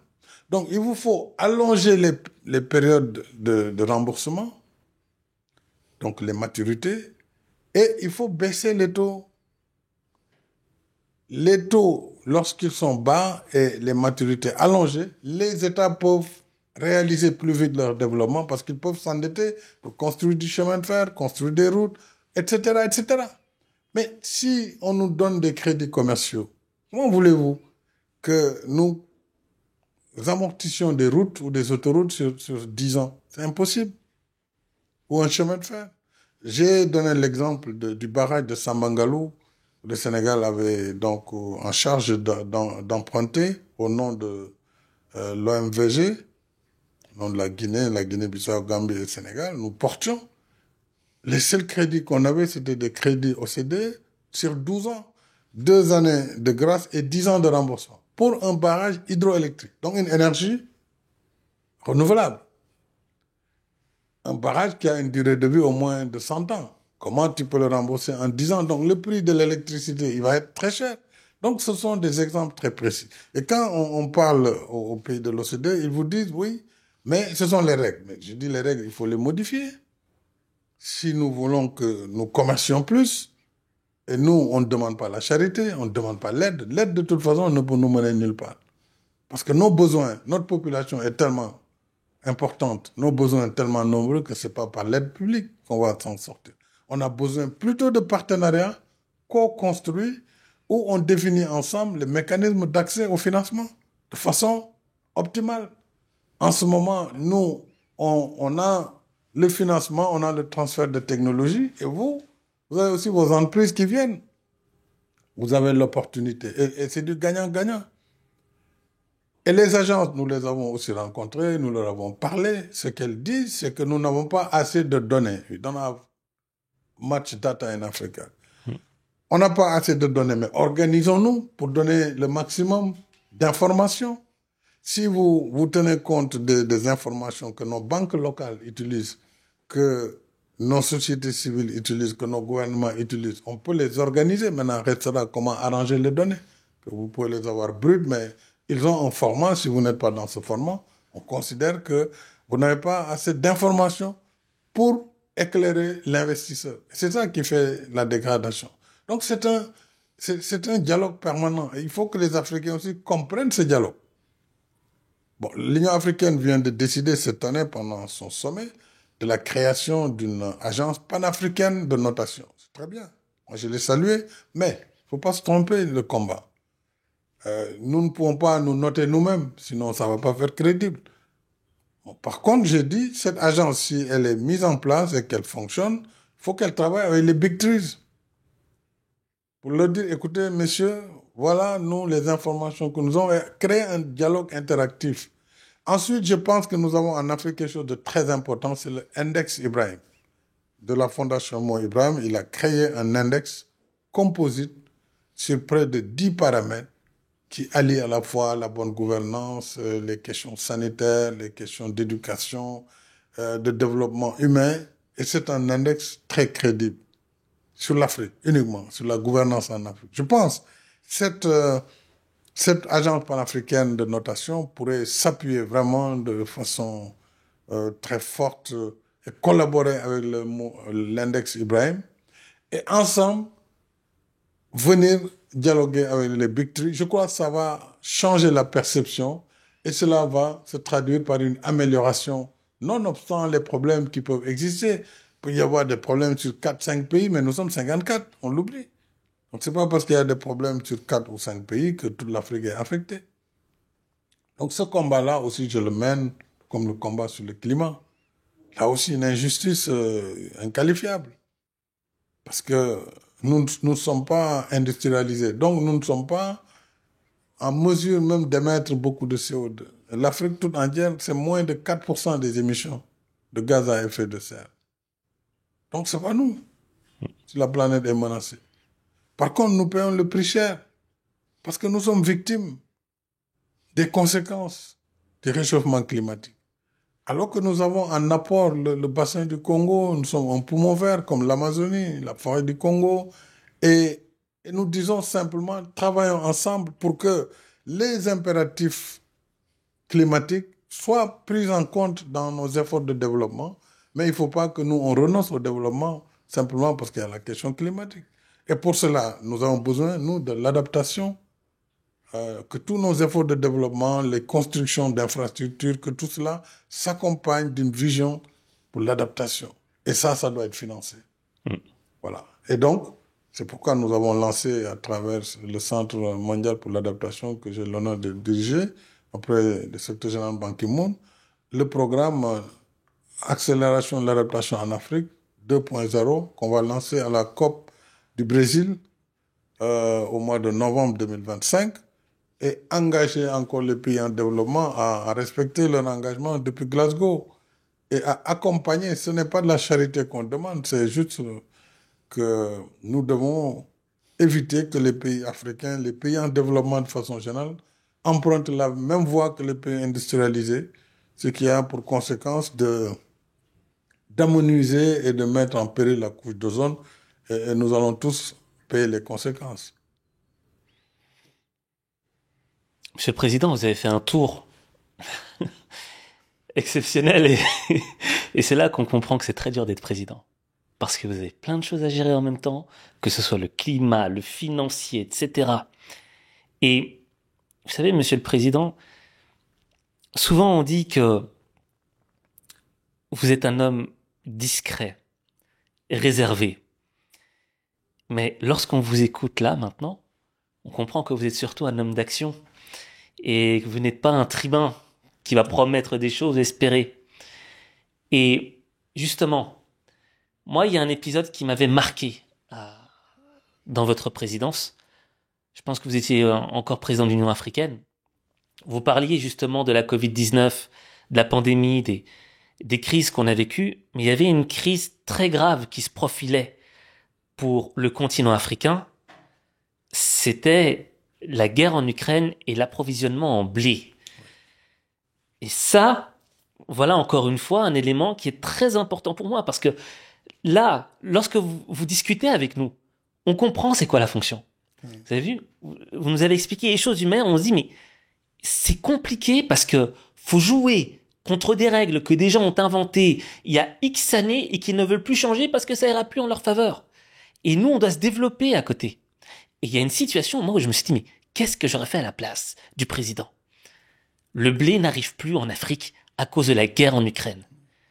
Et vous, comment est-ce que vous avez agi à ce moment-là? Ça, c'est une période assez importante parce que je venais de prendre mes fonctions de président de l'Union africaine au mois de février.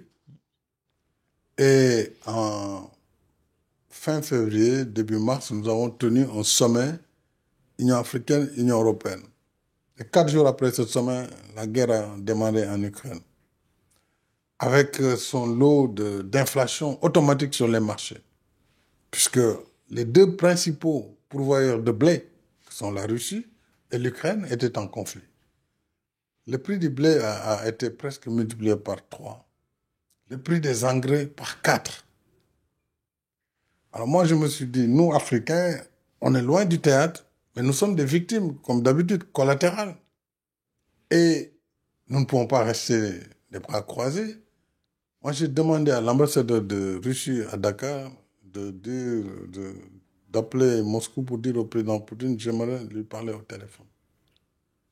Il m'a rappelé 2 jours après pour dire, le président Poutine est prêt à vous prendre tel jour. Au téléphone, on a fait une discussion, presque de 30 minutes. Je dis, Monsieur le Président, moi je vous appelle au nom de l'Afrique, parce que je suis président de l'Union africaine. Je pense que cette crise, elle est grave pour nous. Parce que, figurez-vous, nous ne pouvons plus importer de blé, ni de Russie, ni d'Ukraine. De Russie parce qu'il y a eu des sanctions sur le système SWIFT, donc nous ne pouvons pas payer. Nous sommes dans le système international, donc on ne peut plus acheter. Et les prix du blé ont explosé. Les prix des engrais. Le blé aussi, une partie, beaucoup d'Africains achetaient en Ukraine. Donc vraiment, je souhaite que nous trouvions une solution. Et nous souhaitons aussi un cessez-le-feu. C'était à peu près moins d'1 mois après le début des hostilités. Il m'a expliqué ce qui se passait, pourquoi, l'opération spéciale, il l'appelait encore ainsi. Et puis, en me disant, il serait très attentif à tout ce que l'Union africaine voulait, parce que la Russie ne fera rien qui puisse contrarier l'Union africaine, etc., etc. Je lui dis, d'accord, mais moi, en tout cas, on va essayer de voir comment agir. Et même moi, je suis prêt à venir, et en Russie, et en Ukraine. Et l'Afrique, pour une fois, veut se positionner comme apporteur de paix. Il dit, il est ouvert. Il est ouvert à ça. Nous étions en mars, fin mars, début avril. Et donc, finalement, j'ai aussi parlé à nos partenaires de l'Union européenne et de l'Ouest. Évidemment, les votes se suivaient à l'ONU. Tantôt, c'était il faut exclure la Russie du comité des droits de l'homme. Tantôt, c'était d'autres sanctions. Bon, selon les cas, nous avions réagi en fonction. Et puis, au mois de juin, au mois de mai, le président Poutine m'a dit qu'il était prêt à me recevoir. Donc, j'ai informé nos partenaires que moi, je partais en Russie pour négocier d'abord la libération du blé pour l'Ukraine. Et aussi, je souhaitais qu'eux, ils fassent des efforts sur le système de paiement en ce qui concerne les céréales et les engrais. Ils m'ont invité lors d'un sommet du Conseil européen pour dire qu'ils n'ont pas fait de sanctions sur les céréales, encore moins sur les engrais. Bon, mais j'ai dit oui, vous n'avez pas fait de sanctions, mais on ne peut pas payer. Donc le problème il reste le même. Donc il faut, bon, on a dit on s'engage à travailler ensemble, le président Macron et l'Union européenne, et je suis parti en Russie, donc à Sochi. Et j'étais le premier chef d'État depuis le déclenchement de la guerre. Le président Poutine m'a reçu pendant 3 heures et quelques, on a échangé. Il m'a dit qu'il était prêt à l'époque à entrevoir la possibilité que Odessa puisse être accessible, le port d'Odessa. Mais que c'était l'autre partie qui avait mis des mines, etc., etc., mais que la Russie n'était pas opposée, elle contrôlerait toutefois tout bateau qui rentre et qui sort, etc. D'ailleurs, c'est le jour où il m'a dit que l'entrée de la Suède et de la Finlande à l'OTAN ne gênait pas la Russie. J'étais surpris. J'ai dit, mais pourtant, vous refusez pour l'Ukraine. Il dit, oui, mais l'Ukraine, c'est autre chose. Il me montre la carte et toute l'histoire du territoire ukrainien. Bref, ça a été une visite très importante. Et après cette visite, j'ai convaincu nos collègues africains d'entreprendre une médiation. Et on a eu un comité de 7 chefs d'État, dont l'Afrique du Sud, le Congo, les Comores. Entre-temps, moi j'ai quitté donc, la présidence et le président des Comores a assumé donc, la fonction. Et je pense qu'il y avait donc, l'Afrique du Sud, le Sénégal. On a monté une mission à Kiev pour rencontrer le président Zelensky. Et par la suite de Kiev, on est allé à Saint-Pétersbourg pour voir quelle contribution on pouvait apporter pour un cessez-le-feu, évidemment, pour la libération des enfants détenus, des enfants ukrainiens, etc. C'était inhabituel de voir l'Afrique se mêler de ces conflits mondiaux. Bon, mais nous avons fait notre devoir, même si nous n'avons pas réussi à apaiser. Mais je crois que ce qui était le plus important, c'était l'audace et le fait de dire nous sommes là et nous comptons et il faut écouter nos voix pour la paix mondiale. Ça a été un moment très important. Par la suite, évidemment, les choses sont revenues un peu à la normale pour ce qui concernait le blé et surtout les engrais. Parce que je leur disais, le blé, c'était une chose, mais le plus important pour nous, c'est les engrais. Parce que toute notre agriculture repose sur les fertilisants. Donc, quand nous produisons du manioc, du coton, de l'arachide, il y a des engrais. Et les engrais, c'est surtout 3 composants, le NPK, donc l'azote, le phosphore et le potassium. Et souvent, c'est le potassium qui est très difficile à avoir. Quelques pays, comme la Russie, la Biélorussie, le Canada, la Chine et un peu les États-Unis, les autres, il peut avoir les autres composants, comme le Sénégal a du phosphore et le phosphate, d'autres ont aussi l'azote, etc., parce qu'ils ont du gaz naturel. Mais je pense que ce marché-là, depuis, a entraîné aussi des réactions en Afrique. Nous avons pu, grâce au partenariat extérieur avec la Afrique Exim Bank, constituer une centrale d'achat. D'abord pour acheter les vaccins. Acheter les vaccins pendant la Covid, mais groupés. Parce que si chaque pays venait, d'abord on était tellement petits et les prix étaient hors de portée, les prix pour les vaccins anti-Covid. Donc on a fait cette plateforme et avec la guerre en Ukraine, on l'a reconduite pour l'achat du blé. Et aujourd'hui, d'ailleurs, beaucoup de pays sont devenus presque autosuffisants. Quand je vois les progrès que l'Éthiopie a fait ou l'Égypte sur le blé, voilà les progrès que le Sénégal a fait sur le vaccin, le Rwanda, l'Algérie, le Maroc et l'Afrique du Sud, à quelque chose malheureux bon. Donc des crises naissent des opportunités nouvelles. Mais nous devons avoir en vue de travailler en bloc à l'échelle du continent, si nous voulons compter. Monsieur le Président, j'ai 2 questions qui se confrontent dans mon esprit en ce moment. Lorsque je vous écoute parler, Monsieur le Président, je vois ce rôle de médiateur entre les nations, pour l'Afrique, et il y a une indiscrétion qui court beaucoup dans différents médias, c'est que vous êtes un des candidats qui serait pressenti pour le secrétariat général de l'ONU. Et, Monsieur le Président, je souhaiterais savoir si cette information est affirmative et dans un autre temps, vu cette expérience que vous avez et qu'on a découverte ici, quels seraient vos objectifs si vous deviez exercer la fonction? Alors, je vous remercie. C'est un sujet qui est sur la table depuis quelque temps.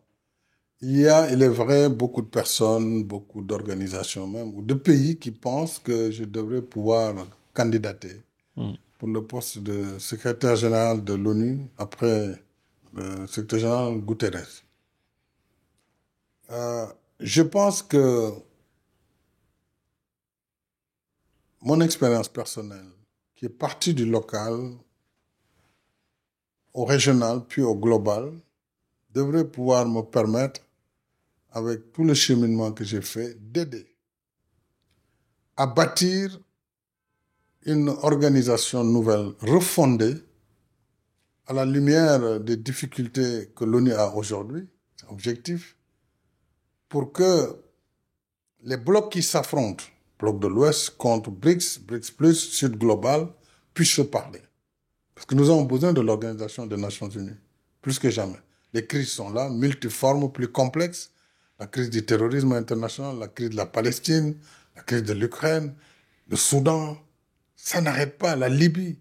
Nous avons besoin d'une organisation crédible qui puisse parler à tous pour éviter justement cette fragmentation qui est en voie de se passer.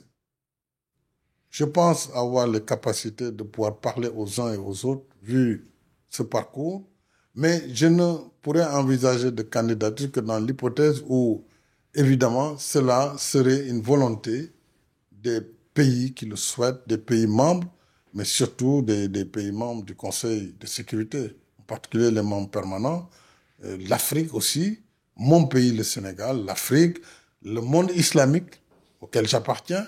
Donc, c'est autant de sphères et de cercles concentriques qu'il faut pouvoir mettre ensemble et en harmonie. Mais je crois que l'organisation a besoin de réformes en son sein. On le voit, parce qu'elle fait face à une crise importante. Puisque les États-Unis, à eux seuls, ils pèsent 25% du budget. Ils doivent être allégés. On peut comprendre le souci de l'administration américaine. Et il faut diversifier donc les ressources de l'organisation, mais il faut la réformer aussi de façon à la rendre pérenne, mais surtout que tout le monde comprenne que nous ne pouvons pas nous passer du multilatéralisme sans lequel on rentre dans une jungle où c'est la loi du plus fort. Et ça, si on le fait, le monde va s'écrouler. Parce qu'aujourd'hui, les armements sont tels qu'on va détruire la planète et nous allons périr tous. Il faut plus que jamais bâtir cela. Évidemment, je ne suis pas encore candidat, mais je ne l'écarte pas si les gens estiment que je peux apporter modestement ma contribution pour redorer le blason de l'ONU et faire en sorte que vraiment on remette l'ONU au centre de toutes ces crises mondiales. Ce serait marquant parce que on a eu des Africains comme secrétaire général de l'ONU, mais anglophones. Boutros Ghali, c'est l'Égypte, c'est beaucoup plus anglophone. Kofi Annan, c'était le Ghana, je pense, Ouais. beaucoup plus anglophone. Donc là, c'est vrai que ce serait l'Afrique francophone qui serait représentée avec une expérience assez unique. Et Monsieur le Président, vous voyez, là, je pense que si je me mets à la place du téléspectateur, je prends conscience des qualités à la fois intellectuelles qu'il faut avoir pour avoir votre position, parce que vous nous avez fait une démonstration sur différents niveaux. Les qualités humaines, la résilience, ne pas se laisser aller par la démotivation lorsque tout semble perdu. Et aujourd'hui, Monsieur le Président, moi, la question que je me pose, c'est quoi la vie d'un homme qui a eu ces fonctions-là, qui a parlé avec les plus grands de ce monde, qui a participé à l'histoire du monde? Comment est-ce que, lorsque l'on quitte ce monde-là, comment est-ce qu'on arrive à revenir dans notre monde à nous, le monde du citoyen? Vous l'avez déjà vécu lorsque vous étiez Premier ministre du Sénégal, mais là, c'est une toute autre dimension. L'échelle est beaucoup plus élevée. Est-ce que vous pourriez nous dire, c'est quoi Comment s'est passée cette transition? Cette transition, je l'ai vécue de façon sereine, puisque j'ai choisi, moi, d'arrêter mon séjour à la tête de l'État. Tout au moins, de ne pas être candidat pour un nouveau mandat. Alors que j'aurais pu, au terme de la Constitution sénégalaise. Mais j'ai choisi de quitter après mes 2 mandats. Donc, dans ma tête, après mon mandat, je devenais un citoyen simple. C'était dans ma tête déjà, avant même de quitter mes fonctions. Parce que ça a été mon choix. Et si on est conscient que ces positions éminentes, elles le sont pendant un moment, pas pour l'éternité, on doit pouvoir assurer la transition sans difficulté. Dans la tête d'abord. Et aussi, on doit pouvoir, après le service public, retrouver la vie normale d'un citoyen. Évidemment, c'est beaucoup plus simple. On n'a plus le faste du pouvoir. Parce que le pouvoir, c'est beaucoup de faste. C'est comme disait Feu Hassan II, Dieu l'accueille au paradis. Le pouvoir, c'est les grimaces. Et les grimaces, c'est un peu tout tous ces feux, tous ces gyrophares, toutes ces sirènes hurlantes, etc. Et donc, il faut pouvoir aller au-delà de ça et revenir à la dimension normale. Moi, cette année-là, par exemple, quand j'ai quitté en avril 2024 le pouvoir, j'ai utilisé l'année 2025, une partie de 2024 et 2025, à beaucoup travailler sur les questions climatiques, en même temps à écrire cet ouvrage. Parce que j'ai dit, si je ne prends pas cette fenêtre de temps, je ne le ferai pas. Même à me remettre au Coran, pour essayer de lire. Parce qu'en général, on récite les versets, on les connaît par cœur, mais on ne comprend pas le sens forcément. Et on ne sait pas lire surtout. Donc, je me suis mis aussi à lire l'arabe, le Coran, à faire ça, à rester connecté à mon parti aussi. J'essaie d'accompagner comme je le peux et d'avoir une activité intellectuelle intense. Et donc, ça m'occupe beaucoup. Et ça me fait aussi beaucoup de déplacements. Donc, je m'occupe, hein, je ne me sens pas du tout seul dans cette période-là. Mais c'est différent de l'exercice du pouvoir, parce que là, c'est la tension permanente. On est au front tout le temps, dans les yeux rivés sur le guidon, donc on n'a pas le temps du recul. Donc, il fallait faire du répit. Et depuis 25 ans, je suis au sommet de l'État. Donc, finalement, c'était une bonne chose d'avoir du recul et de voir le monde autrement et d'envisager l'avenir autrement. Et, Monsieur le Président, je vous ai posé beaucoup de questions. Ah oui, beaucoup, hein. Là, c'est sûr. Mais on a fait le tour et c'était important pour moi de comprendre. Mais là, aujourd'hui, il y a beaucoup de Sénégalais qui nous regardent. Là, aujourd'hui, il y a des Africains qui nous regardent. Il y a des diasporas qui nous regardent. Il y a le monde qui nous regarde. Et comme vous l'avez dit, dans 25 ans, un humain sur 4 sera africain. Absolument. Donc, il y a quelque chose à préparer derrière. Et je pense que l'élément, la variable de la réussite, c'est notre jeunesse. Absolument. Et Monsieur le Président, je vous laisse exprimer un message à cette jeunesse africaine et même mondiale. Et quel est le message que vous souhaiteriez leur partager? Le message est le suivant.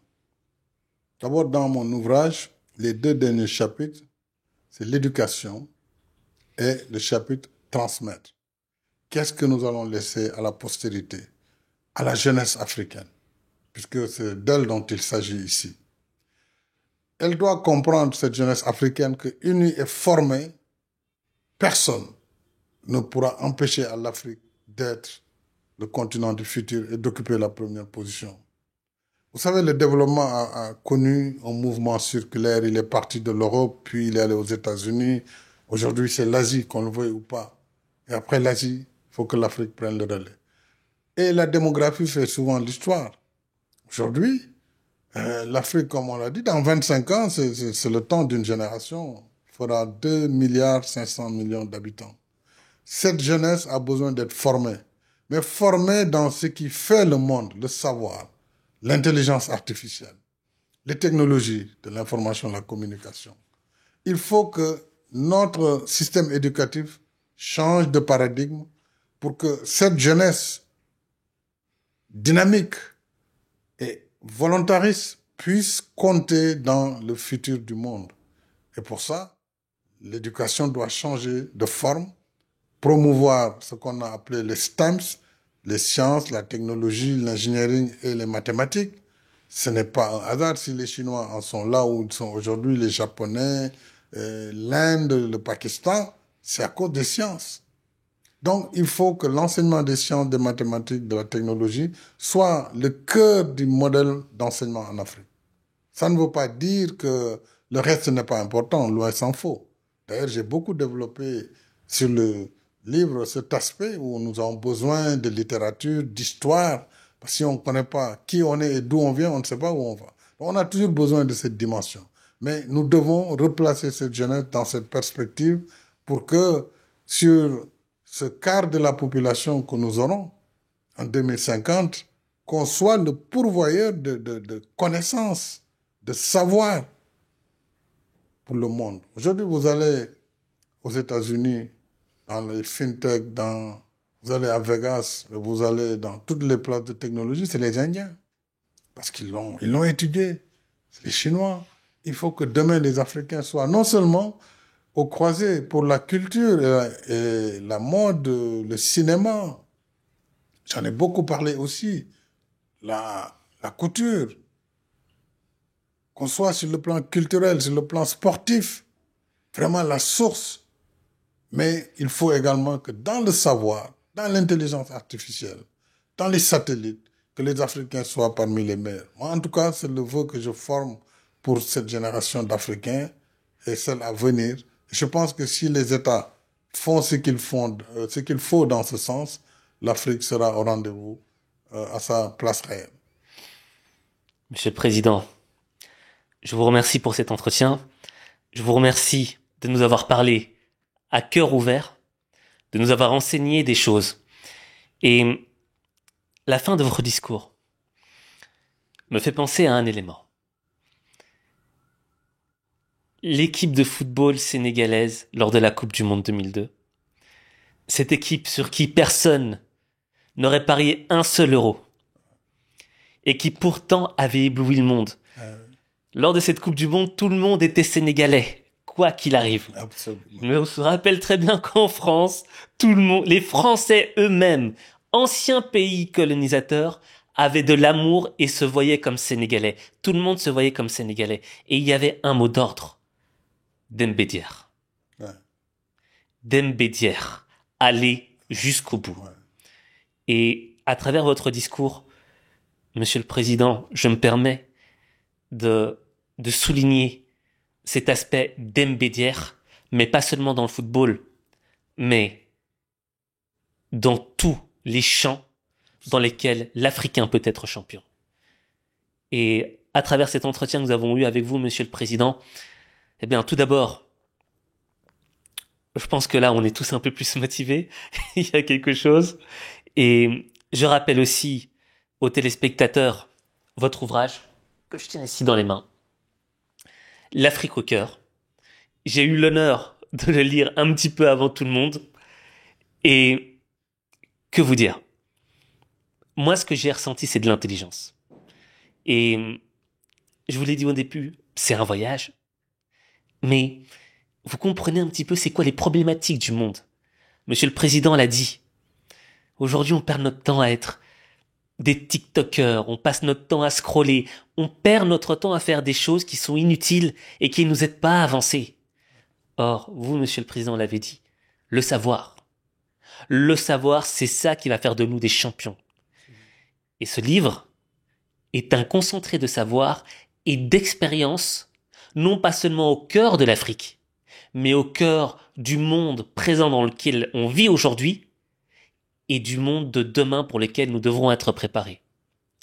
l'Afrique au cœur de son Excellence, le président du Sénégal, Macky Sall. Monsieur le Président, je vous remercie. Merci beaucoup, Aziz. Nyofar, une autre expression sénégalaise. Nous sommes ensemble. Dembédier. Dembédier. Merci. Merci beaucoup.